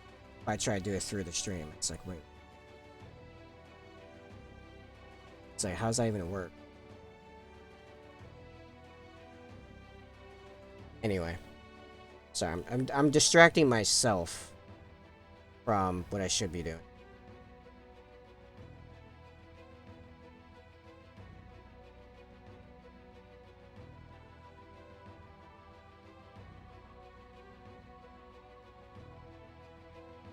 So yeah, Dealan, when do you start in the new office?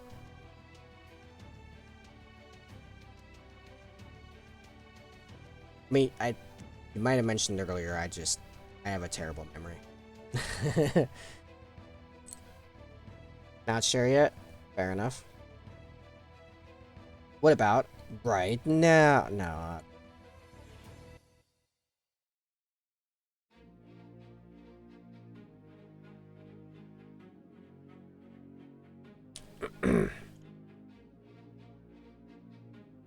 Okay. I think I can go onto the top coat, which is Vallejo Gaming Red.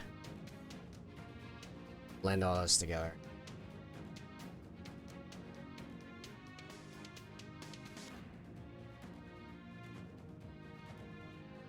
Oh, hey, we might actually have enough people to have a decent raid today. That'd be fun. I don't know who's on right now, but we're gonna raid somebody. It's not for another hour, though.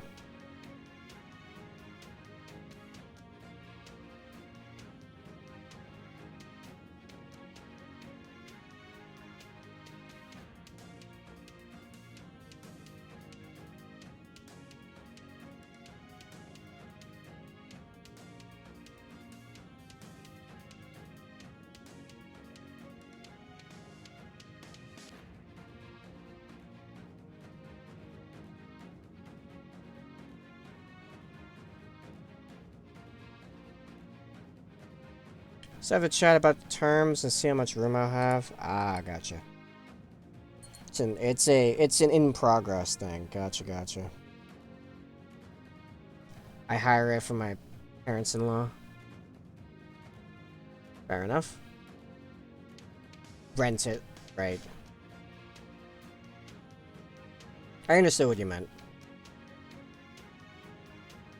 Yeah, well, if you pay them a monthly amount for use of the space, then it's renting, yeah.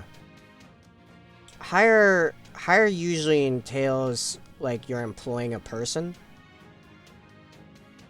while employing a space, if you will, like that, or an object is usually rent is usually the rent or lease is usually the more correct term.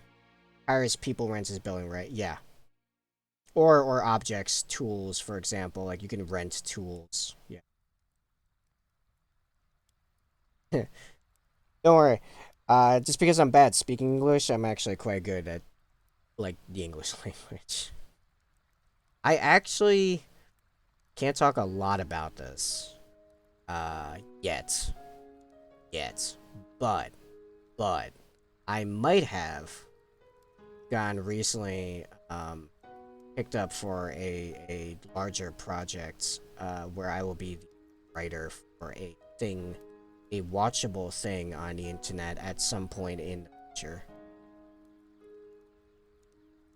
As of the other day. So just something to keep your eyes open for. But also, like, yeah. Actually, I'm good at words. I'm just not good at my mouth. Yeah, no, that's totally fine. I'm just saying, like, if you have questions, like, you feel free to ask. Good chance I will have you covered.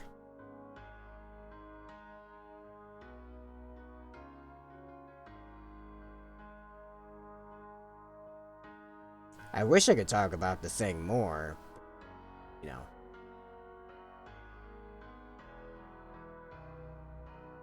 Some of that would be spoilers.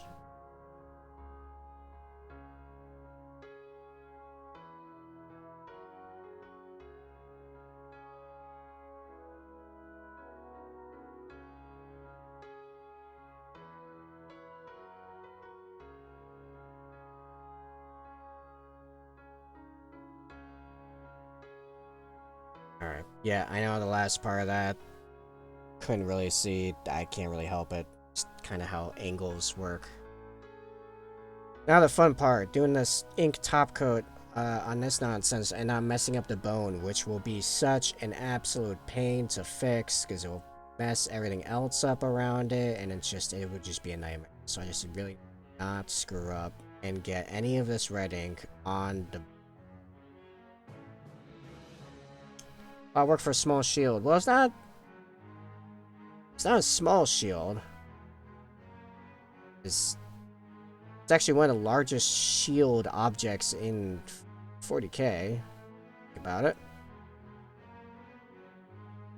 Also a Bladeguard, which are elite, first company, usually veterans. outfit with the best their chapter can offer. You know, Water. the style seems quite intense. Well, it also just looks very good when it's done. Water. I thank you, Samurai, for the reminder to drink. I will accept that invitation and partake.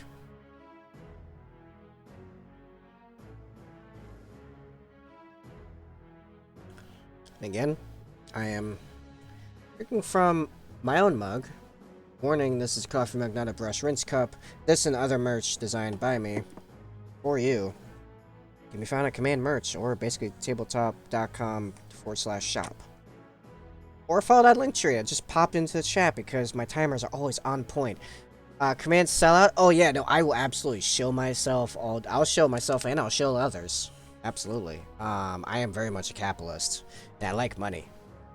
Why are there no commands? There are commands, just not those. You're just bad at figuring out my commands. I need to make a command, to be fair.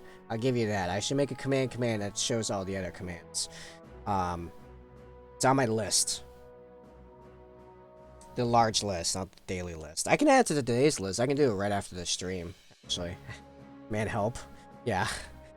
Yeah, no, there's no command help. There's, command merch, command Discord, command links, command Insta, command...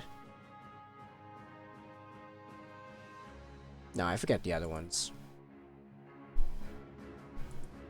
Got me. Wondering what my own commands are.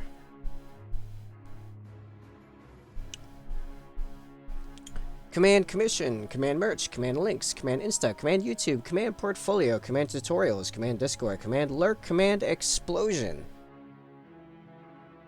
Breakfast ramen acquired. Nice. Yes. I miss ramen. I used to love shrimp ramen.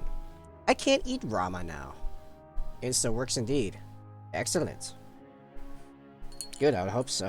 You know, it's weird. Every couple weeks, the commands just all stop working entirely for no given reason. So, that may happen on occasion.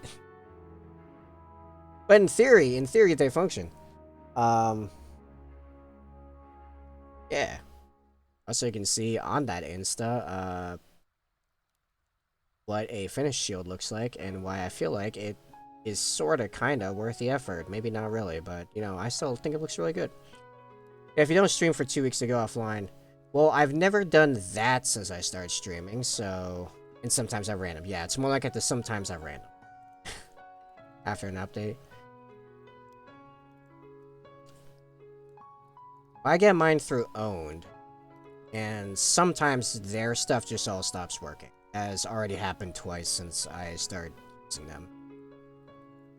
But most of the time they're fine. I like their overlays. This is one of their overlays, which is the main thing I was looking for when I got them. And the main alerts, like the non-sound alerts, are from them, which is why I have two really different alert types, even though they're both clearly templates. I should make more customized alerts, but I've just had too many things going on. Like, I'd like to make more customized alerts.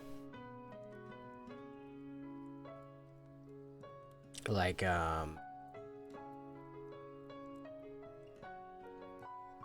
don't know what they'd be. What would they be? Streamlabs, same issues, yeah.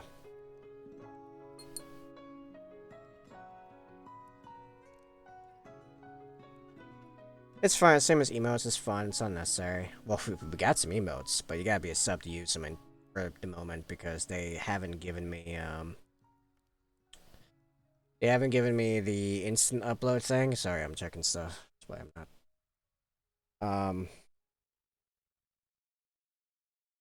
What's the next thing here? Silver.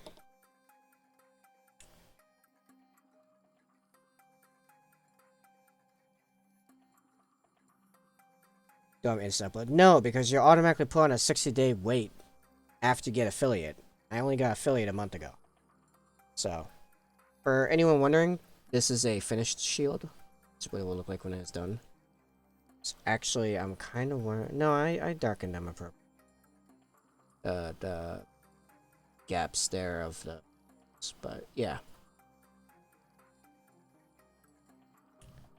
Oh, fair enough. Somehow in my mind, you've been here forever. No, I've been okay. Here's the thing. I've been in the painting sphere forever. Like I've had my Instagram for like what 3 years, 4 years now, something like that. Like three years, I think. I've had my Instagram. And I've been doing commissions for nearly 2 years. So I guess I came in really early. Yeah, I started streaming in August. I actually wanted to start last year, but stuff kind of got in the way, and it came together in here. I started streaming on YouTube initially last summer, but then stuff happened, so I had to stop almost immediately. They made like a couple streams. They weren't particularly good. I don't know if it was one of my first streams, but yeah, fairly early on. What am I doing? Metal, yeah, sorry. Ugh, lack of... I blame it on the lack of food. That's what I'm gonna blame it on. It's only got 90 followers now as well. I noticed it all. Yeah. Oh, it might also be like the very professional layout and everything. Like the tech and camera stuff. That's just because I have a lot of experience in media, actually. I've been making video, like I've been doing video editing, for example, for 8, nearly 9 years. I've had a YouTube channel before. I've done a little bit of Twitch streaming before, like all under different names, different brands. It never went anywhere. I do business media for other people, like video production, social media, stuff like that. As part of my web dev business, I do as well. I've been doing that for 6, 7 years. So yeah, it also looks like I'm very put together because I've just done this type of stuff a lot. It's way better than when I started. Right, and that's just because I have a lot of relevant experience. Skills, programs, you know. Like, if you look at my tutorials, they, that's me in, like, 45 minutes per tutorial. And that's just from, like, 8 years of Premiere Pro experience. So even though they're not, like, the flashiest things ever, they're very efficient and get the job done. And I'm not spending 3-4 days on them like I have in the past. Let's make a scripted tutorial that's like 25 minutes long on how to paint white, and it takes me a week to make it. Like, that's not efficient when you also want to be streaming. So I make the little short things where it's like, hey, you want to know how to paint white in 7 minutes? Under 7 minutes. It keeps reminding me, I have like 3 tutorials like lined up, like I have them picked out and what streams and stuff, and I just haven't felt like editing them. Felt like making them. I forgot to film and stream at the same time, but it's quite rough. Oh, you don't have to. You don't have to. Flat out, what you do is you stream, and then you export to YouTube, and then you can download it from YouTube. You don't even have to make it public on YouTube. You can export it as private from Twitch to YouTube, and then you can download it from YouTube, and now you have the entire stream just on your computer as a video, like an MP4. Like that's how I make tutorials. Is I straight up I put my VODs on YouTube already, but then I just download the ones that I want for tutorials, and then I cut them, time lapse them, throw the subtitles explaining what I'm doing, and then bam, and some music, and bam, tutorial done. And I think people have liked it thus far. Yeah, but like a short snip version, but don't want to edit it too much. I mean, okay, granted, as someone that's been doing video editing for 8 years, cutting is usually not that much editing, really. It'd be nice to only record when I actually paint. Okay, we'll only stream when you're actually painting. No, I get what you mean, but that's just kind of... yeah, just kind of the nature of the beast, really. There's no real way around that, except getting very good at only painting on stream, I suppose. Like, never getting distracted and not be painting. Like, you can be talking but not painting, for example, or what have you. But yeah, it's just kind of how it is. That's it, cake and eat it too kind of deal. Like I want to stream me painting, but I want to record me painting. But then I don't want to like have to cut the painting. That's why the recording, like, just you're then painting all the time on camera for 2 different like exports. It doesn't seem efficient, really. Because you could be painting for less time or getting more out of both. By just having the camera on once and you doing a lot of painting. And then some editing. You also just get someone else to edit your stuff. I mean, Fiverr exists. Well, hard to not do a toilet break or have any doorbell going off during 5 hours. He's not about it.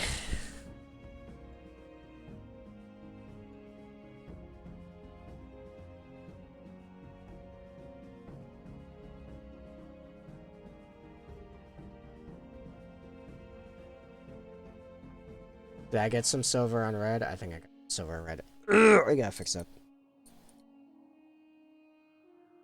Quickly! Rinse the brush! I might just big bonus like start recording or stop recording.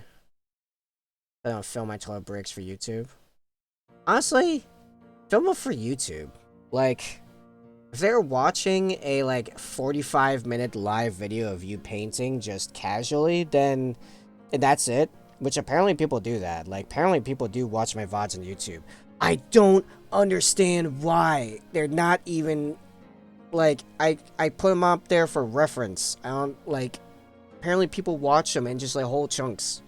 They just watch a 3-hour stream of me painting and chatting to you people. I guess that. I guess so. I wouldn't watch that, but I guess people watch it because I have watch time on there. It was like in the first, no, when was that? Is that recent? I don't know. There was a month recently where I had like over 3 hours of watch time.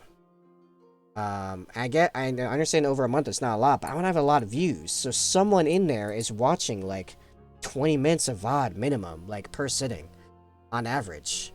Not like average per everyone, but like the average person watching a lot of content, like a lot of minutes. You know, like, does that make sense? I don't know. Anyway, someone's watching a lot of VOD. Like a chunky bit of VOD. So like, yeah, there are some people that I have watched their stream VODs because they do different stuff. They do stuff that I find more entertaining to sit down and watch. And yeah, they got toilet breaks in there. It's a thing. Because sometimes just having more content is better than that, you know, small amount of content improvement. Not always, but sometimes. Here's what you do. So the content never ends. Just bring the camera with you into the bathroom and just keep talking. I had someone to watch every VOD of me on Twitch. Oh! Does someone use that like as like a hyper tutorial? Yeah, it makes sense. Oh, hold on. I got to do a bunch of chat. I got to catch up. Okay. People want that, I don't know why. I don't want people to watch my BRB screen. Some people probably use it like a hyper tutorial. I got someone that watches every VOD of me on Twitch. Just does this background sound. I think it's nice and relaxed, but weird. Kind of weird, but whatever. Content never ends, yeah. But I guess I'm here chatting in a random stream the whole evening. Also a bit weird, maybe. Nah. Here's why I like Twitch. I like Twitch because I like talking to the people. I actually almost exclusively go into smaller streams because I want to legit have like a conversation connection with the person. Some people like the energy of a big streamer, and so they're in it for like the almost like stadium experience. While the streamer either is not paying attention to chat or is only like picking up on like larger consistent opinions or standout stuff, or their mods. But like YouTube, kind of a whole different story.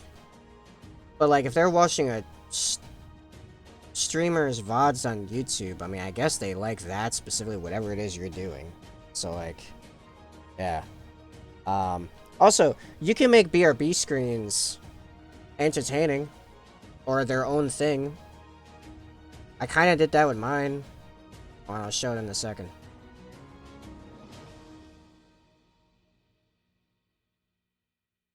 Get this paint off the bro. See the BRB screen. I kind of actually have to run to the bathroom myself around about now anyway. Now I just want to cut. Alright, so go cut it then. You gotta put in the work though. Yeah, I only watch larger stream if I really enjoy the content, like Tyler when playing Overwatch 2 voice comes as P content. Yeah, that's fair. I watch D&D streams. Like, recorded. They have very low editing. Like, what's his name? Oh, he's not even a small one either. He's like pretty big. I'll come back to that. I got pee. So, for reference, while I take this bathroom break, here's my BRB screen. It's got something to look at. So, like, it's not the most riveting content. I gotta go though, it's getting late. It's fair enough, man. I really appreciate you coming and hanging out. It's nice to see you around. Don't be a stranger. You know where I am. And I hope you have a wonderful day as well. As for everyone else, I'll be back in a couple minutes. We actually got an ad coming up pretty soon, so I'm just gonna pop that now, so it's not going when I come back and interrupting me.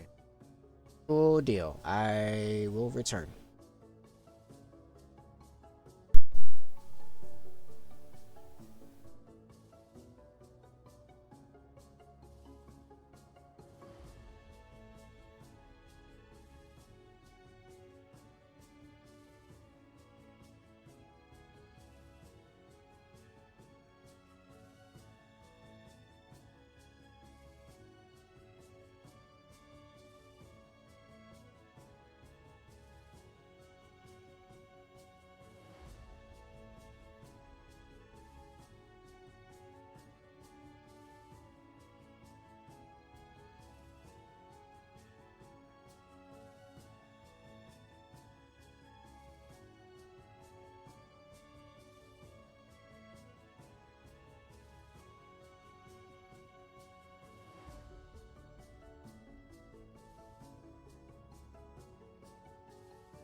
Alright.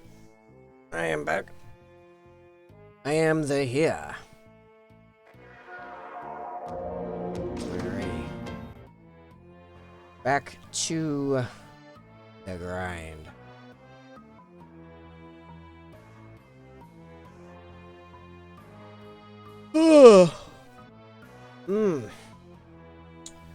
This is a Twitch clip being sent to me.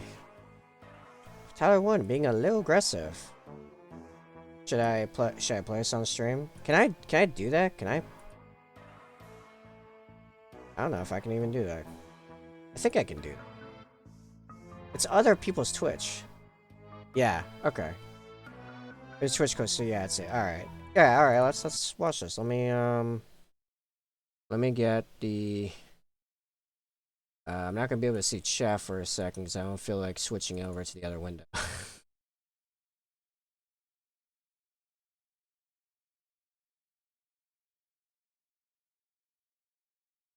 Full screen this. Yeah, we'll just watch this real quick.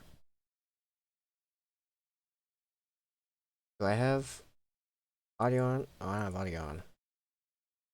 Hold on. Go back on. Full size. Alright, let's go. I have no problem with healing you. I just don't need you to not be a cunt about it. Like, that would be the preference. So, because I'm being a little aggressive, you're not healing me. I'm being a little aggressive. So you're That's not what we're healing me. calling it. So you're a baby. You're a little toddler. You're emotional. Are you full health? Are you You can full just health? mute me.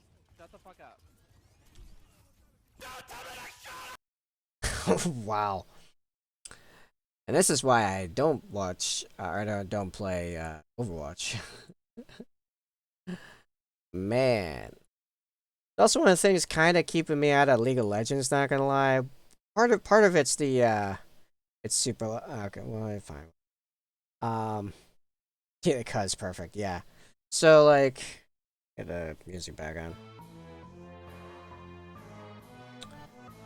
The low volume might have been our benefit. Sounds quite a bit louder for me. And anyway. Yeah, so like on one hand, one of the things holding me back from League of Legends, because I used to play it years ago, I did enjoy it. Wouldn't parse the fact that matches last like 40 minutes, and I can't pause them and resume. Like I can't with Isaac, for example. A good run on Isaac lasts about 40 minutes, but I can pause it anytime I want. So that's one thing. The other thing is just the people. I don't got time for interactions like that on either side. Played League of Legends for years and years and never enjoyed it. But yeah.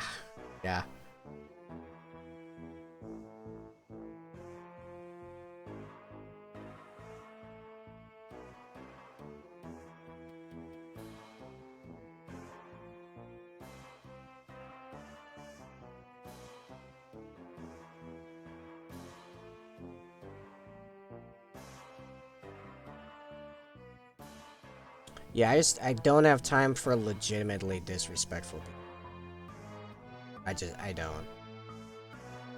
Joking? Fine. Trolling? Fine. That's like another level. Slowly find non-comp games I enjoy by approaching them in a competitive way. I do that too. As often as I don't. It's Zomboid server, it's all friendly and we all hang out, but I got my own base, make sure I stay on top of the economy ladder and base size.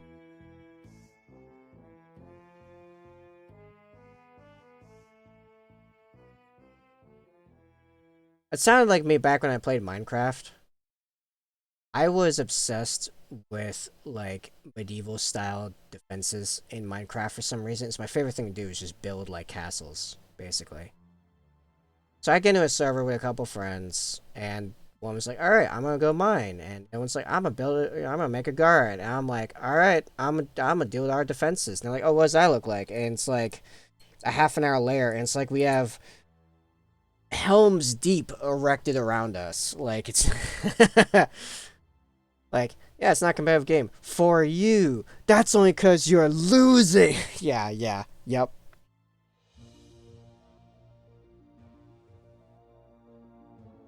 You know, I do totally feel with that like approach where it does feel like sometimes they're saying it's not a competitive game because they're losing.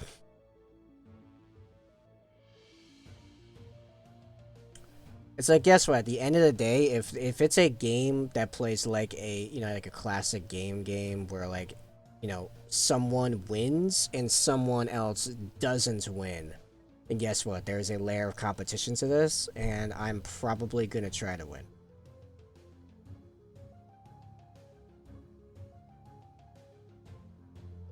More likely than not, I am going to play to win. And if I don't win, it is as often as not, or if I'm not trying to win, I mean, it is as often not because I am trying to win a different objective that is not all-out victory. Like, quests in Fortnite, for example. Oh man, I was in Soup's channel. What's her full name on Twitch? Something Soup. She was like, oh man, the questing in Fort... It was an art stream. She's like, oh man, the questing in Fortnite. I'm like, don't talk to me about questing in Fortnite. I'm trying to not play it all the time. Yeah. I'm sorry, but who has a bulk storage of Twinkies? Yeah, I do. Now sit down. Well, Plonkies in the game, I digress. Seems like that server, my like subtext after my names becomes Cybergstare the Plonky Pal. I love it. Dude, you're the guy from Zombieland. That's basically what that guy is. He's the Twinkie Paladin. That's his whole story arc. You never seen Zombieland? Ah, man, if we did movie nights, that's just shot to the top. That's such a... Yeah, you should watch it. Did I see the sequel? If I did, I only saw it once. I don't remember it. Oh, no, I do remember it now. Yeah, I gotta rewatch the sequel. The sequel was super fun. Go watch Zombieland. How dare you? That's your homework between this stream and next stream is go watch Zombieland. It's like a 3-hour break between streams. You have time. You can come back for the second stream and we're gonna talk about Zombieland. Dude, I love that movie. It's been a while since I've seen it, but man, do I love that movie.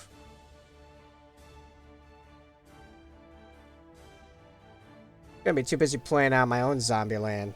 Nah, you're not. Your Zombieland ain't as cool. Hey, straight up. Okay, so this is not like spoilers, because this is told to you like within the first 12 minutes of the movie. Okay. There's this guy who's this like southern US, like just he's the badass of the group. Okay.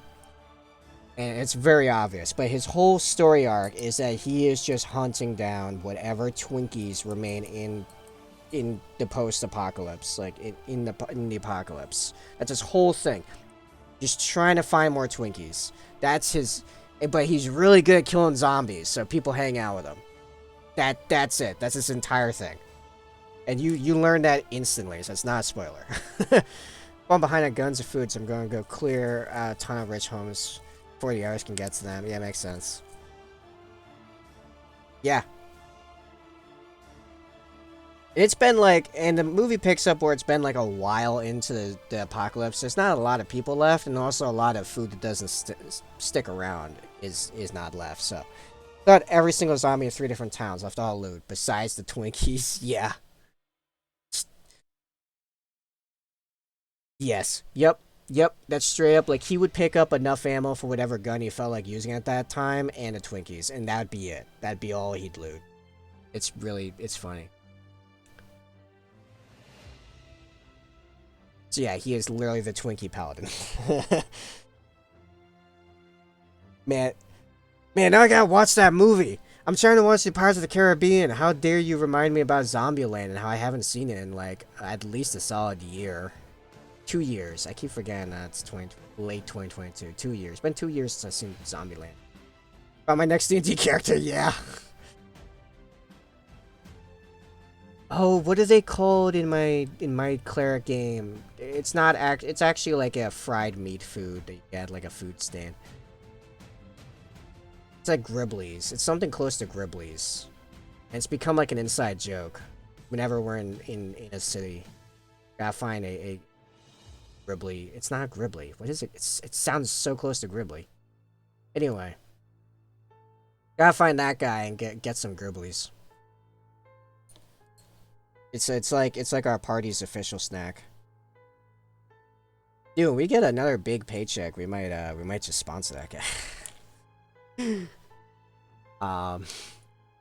It's really funny. It's just a random NPC where like I don't remember why. We just like the DM decided he needed like a food cart guy. He had no story relevance. He was just there, and now he's become like him and his product have become like a fixture in the campaign. What is this? Pick up. I'm suddenly super distractible. There's like a it's like the tiniest bug on my cutting pad. Oh, it's like a gnat. I picked it up and found it's got wings. This isn't gnat. I don't feel like dealing with gnats. They're going away to the afterlife. Okay. Moving on. Alright, so I did silver base coat. Next is known oil. And it shall be, is it called shining silver? Yeah, army painter shining silver. Then the silver will be done. They gotta clean up the white a bit.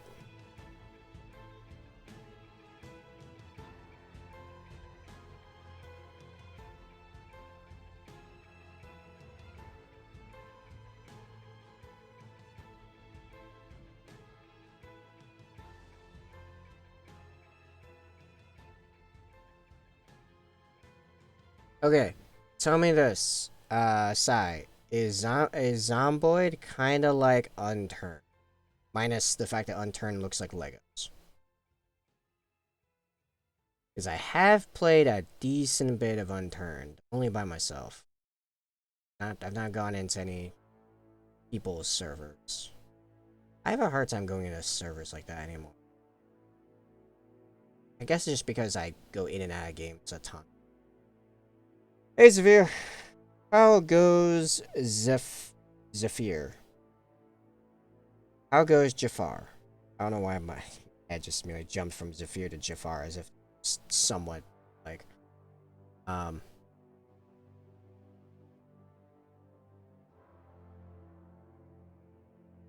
Sorry, could you ask me again? What was I supposed to say?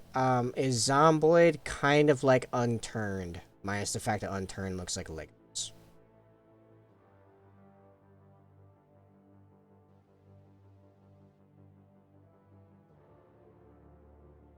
No.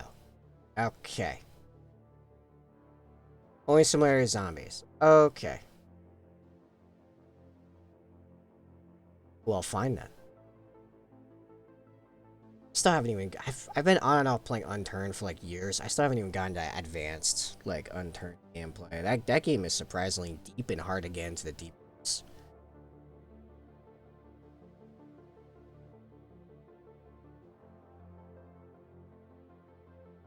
So I'm going to super intuitive top-down, super realistic zombie survival game. I have a weird thing with top-downs. I don't like a lot of them. I don't know why. I just It's like the reason I couldn't get into Diablo.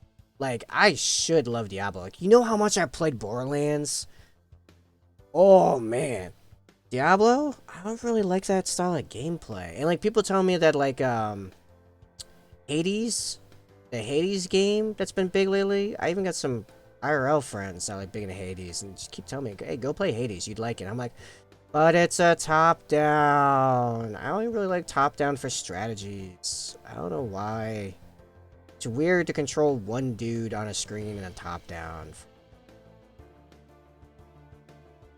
One of those games that is small indie game, but amazing over the years. Love project for small group. It's like an OG Fallout game, camera style and soundboard is growing like how Stardew Valley growing. Yeah, I didn't really get into the OG Fallout games. I don't know why the camera placement throws me off. And it's especially weird because like it's fine in strategies like Age of Empires. Good lord, have I played the crap out of Age of Empires, and that's that same type of style. But when it's like, that's my player, dude. Now my head just goes right off the deep end. It's just like weird. Yeah, I don't know why League of Legends I can get by. But granted, I also haven't actually played it in years. I just had like one stint back in high school where I played it a lot. I also mained Heimerdinger, which is like a like, strategy. Your fog war only goes in the direction you're facing, so you can't see it right behind you. Oh, that's weird. Makes sense. Kind of weird. Okay, let me put it like this. Even third person, sometimes I don't care for. Like, I think the third person game I like the most is probably easily Dark Souls, and like I was okay with it in Gears of War. But like any game that gave you the option between third person and first, always chose first. Like Skyrim, I never played that game in third person. Ever. Ever. The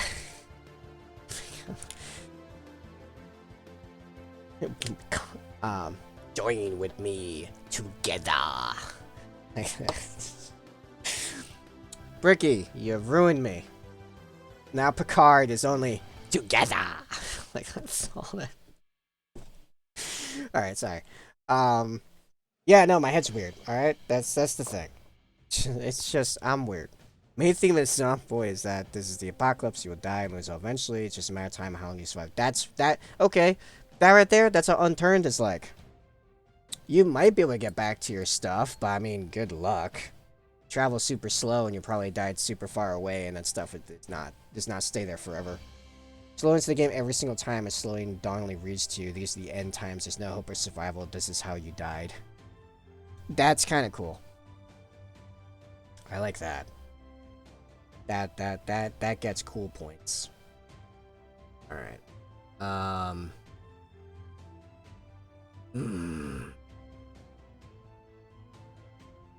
So, alright, now I'm quitting.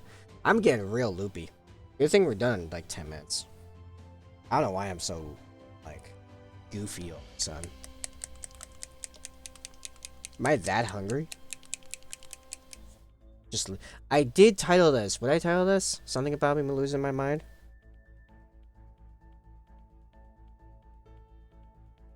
I did name this stream something. An exercise of madness, right? The tutorial tricks you into yelling so you get swarmed by zombies till you die, and that's how the tutorial ends. Wow. They just zip you right to, like, the last mission in Reach.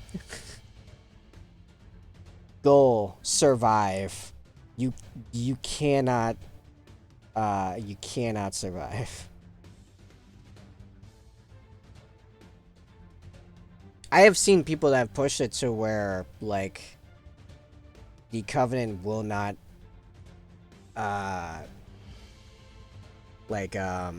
escalate the forces they send at you. And I think they just glass you then. I don't. It's like, oh no, you're bit. Press Y to apply to Ando, and then you hit Y and yell, over here! And it says, haha, just kidding, there's no Ando. It's over for you now, have fun. Wow, that's hardcore. That game's hardcore. Yeah, I just quoted you back to you.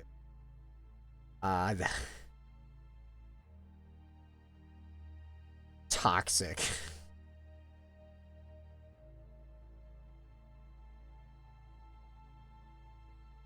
It did really tickle me, the captain's response to my face gimmick. That was not even the guy's actual face. I thought that was especially funny, but he was probably too drunk to tell the difference. What do you think? You think it's canon that Palad actually took his face off or not? Because I did leave it open-ended. Love Caspian. Yeah. Yes, okay.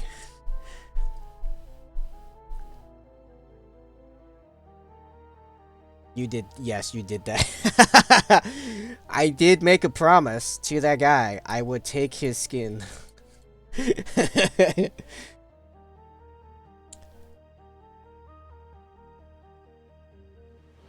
All your skin are mine now. Can't have D&D without the gruesome. I think so. I like to think so. Like, that's one of the things I liked a lot about the Critical Role animated series. They did not skimp on, like, hey, this is an animated version of what that actually looks like. People get messed up in combat. Is not, like, combat's not pretty. I don't know if you realize that. Combat is not a pretty affair. It looked pretty bad.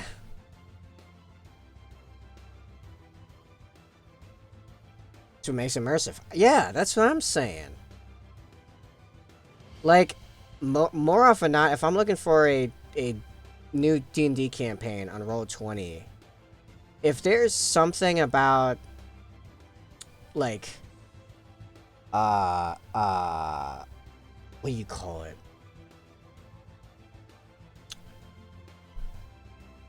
Okay, generally it needs to have an 18+ marker on. That's the first one. If after that it didn't mention something about, like, I can't remember the name for it. Like, when someone is, like, deeply uncomfortable as someone, like, trigger warnings, okay? I'm like, no. Trigger warnings? Trigger warnings? We're murder hobos. What do you mean trigger warnings? Gore, offensive. Yeah, nah. Like, it's like playing Mortal Kombat with the blood turned off. Like, that's not Mortal Kombat. What are you talking about? What? I'm going on the gore offensive. Yeah. Yep, pretty much. Yeah, I find D&D without gore, without if the setting makes it look like there should be, without gore, without cultural, national, racial tensions, especially like racial tensions. You realize we have a ton of sentient species. Like, we're trying to deal with racism now in real life, and we're one species. What do you think's gonna happen when we got all them fantasy races? Some people are gonna just not like other species. Like, completely dropping that without some, like, background of, like, yeah, these species have been living side by side for, like, millennia. If it doesn't say that, then I'm gonna be like, why is everyone so chill? This doesn't make sense. I'm not saying racism is good, but that's like the entire point. Racism is like or speciesism, I guess would be the more appropriate term, is like one of like the negative plot hooks that you can work off of to make an immersive, captivating story. Because here's the thing, stories need some kind of struggle built into them. That's what makes them stories. There's a problem you have to overcome, some kind of growth to achieve. That's what makes a story. The hero's tale. There's a bad guy. There's a bad dude. You have to deal with that, or not. If not a bad dude, in a bad situation, and you have to become better than you were to deal with that. And I think stuff like that, like racism. I'm even fine with going as far as, like, I mean, slavery seems, you know, can sometimes have people go way one way or the other. In the older D&D editions, rape was just mentioned. That's where most half-orcs came from. They were rape kids. Fish people and cat people live in peace till some merfolk supremacists believe they belong on top because they're the only race capable of traversing and living on both land and water equally. And merfolk supremacist group has been like illuminating the way for fish cat people to start hating each other. See, that's like a legitimately interesting plot point to me, because it sounds real. That's what would happen. You know? It's not good. It's not nice. But it's interesting. Because it's dark. Because it's dark and realistic. Okay, I have to... Illuminating. Gotcha. Oh yeah, I see the two eyes. Okay, yep, Illuminating. I got you now. There's a conspiracy. Oh, don't I have that? I think I might have that.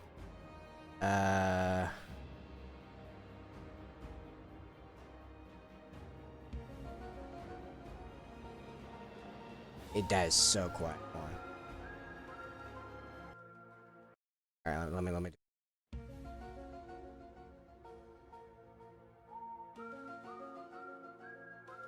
Yes. Okay. So, all right. Okay. 5 o'clock. I have to make a decision here.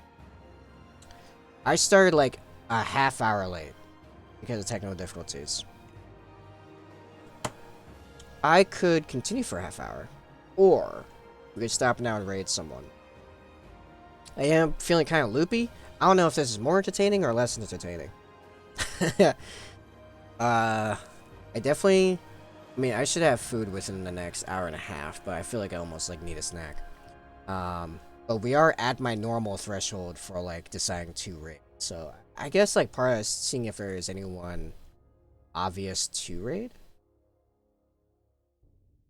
which there actually kind of is. It's Tiffany. I don't really remember. I followed so many people recently that I don't remember who a lot of them are. Whose eye is Tiffany? I'm gonna go check that out real quick.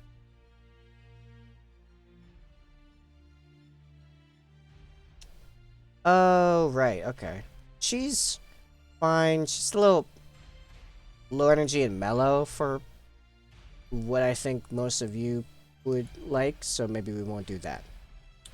I suppose I could see if there's anyone I don't know well.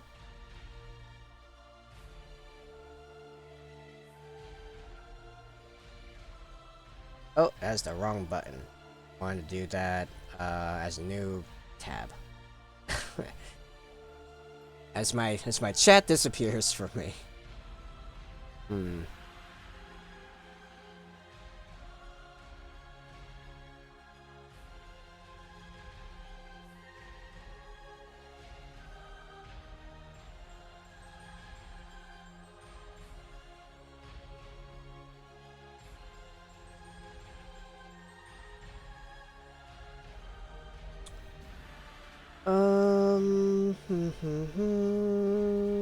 Who are some other...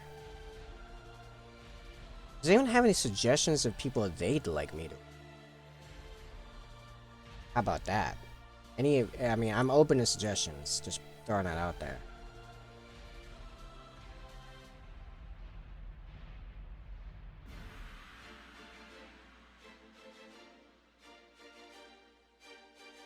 Um...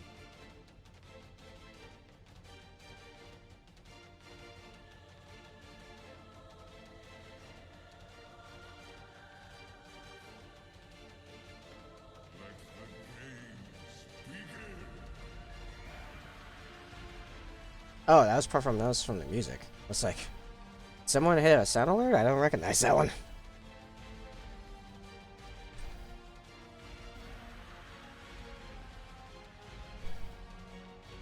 We got a lot of Age of Sigmar painters right now. You want to do an Age of Sigmar painter? Got this Miss Dibbler that caught my eye. I've not been in her streams, but check that out. There's also Nerylon1 painting a High Elf Phoenix. That's looking...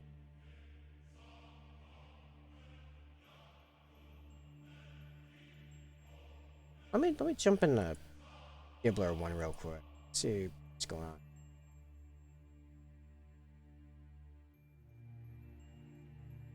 Ah! Alright. Based on their channel description, I'm in. That's who will raid. Alright. I hope y'all are still with me here.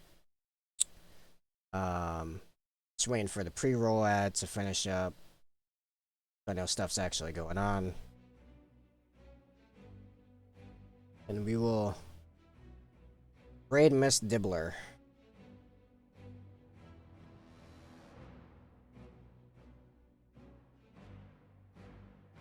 Who's on a be right back screen. No. I mean, I guess I could keep going until they get back. I don't know. It seemed fun. Alright, I will continue painting, I suppose, for the moment, until they return. Where am I at next? I do believe probably... Oh yeah, I gotta do the stuff around here so when I do the white I can do a shadow. There's a bunch in the back I do. Let's do the black right in there in the palm real quick. That I can do. Rather fast. We'll do that, check back in. I would like to raid.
Yes, I got some on the ring, but I'm not worried about it because that's gonna hand over grass.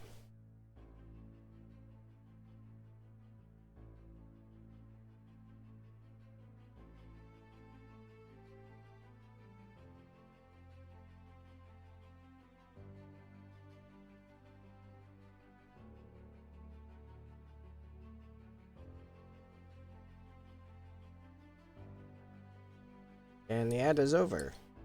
Excellent.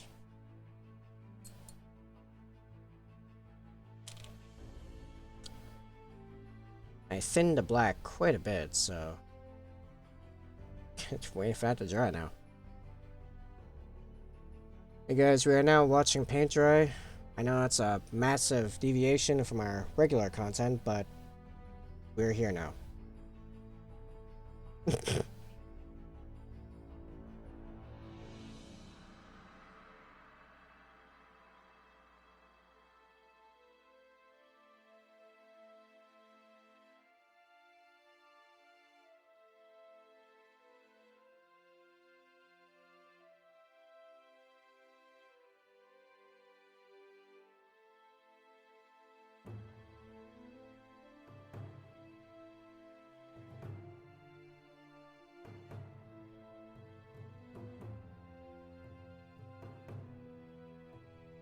Alright, I think parts of it are dry enough that I can apply the Dawnstone.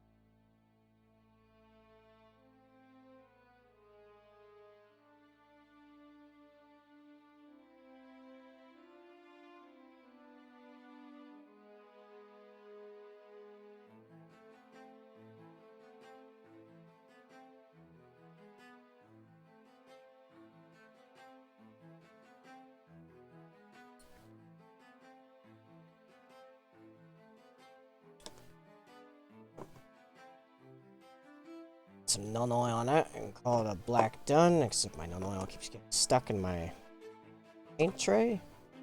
Because it's 3D printed, and I'm not the best at 3D printing, so it's got some rough edges.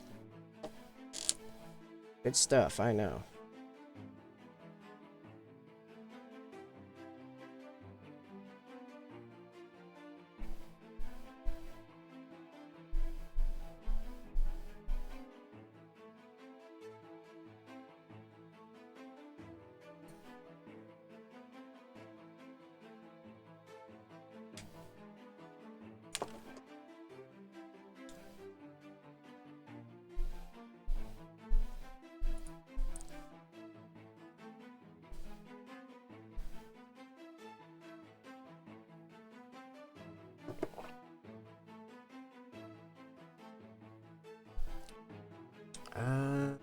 Yeah, I guess starting on actually, let me reference the back again. It's the handle, yeah, it's all brass around, it's brass.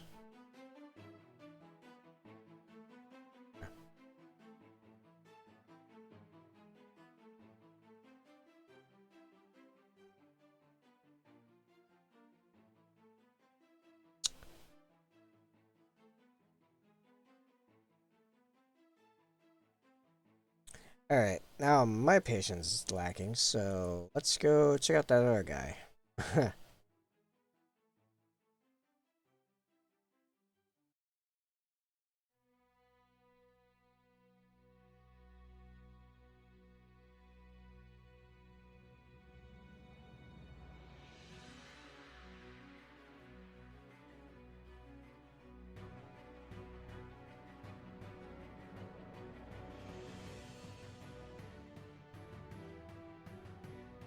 Hey, sir, you still with me?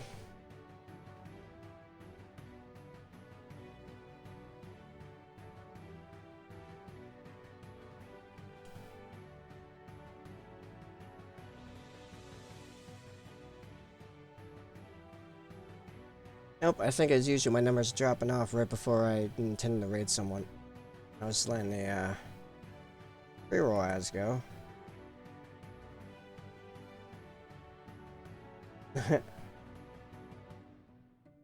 Whatever. We're just gonna go for it.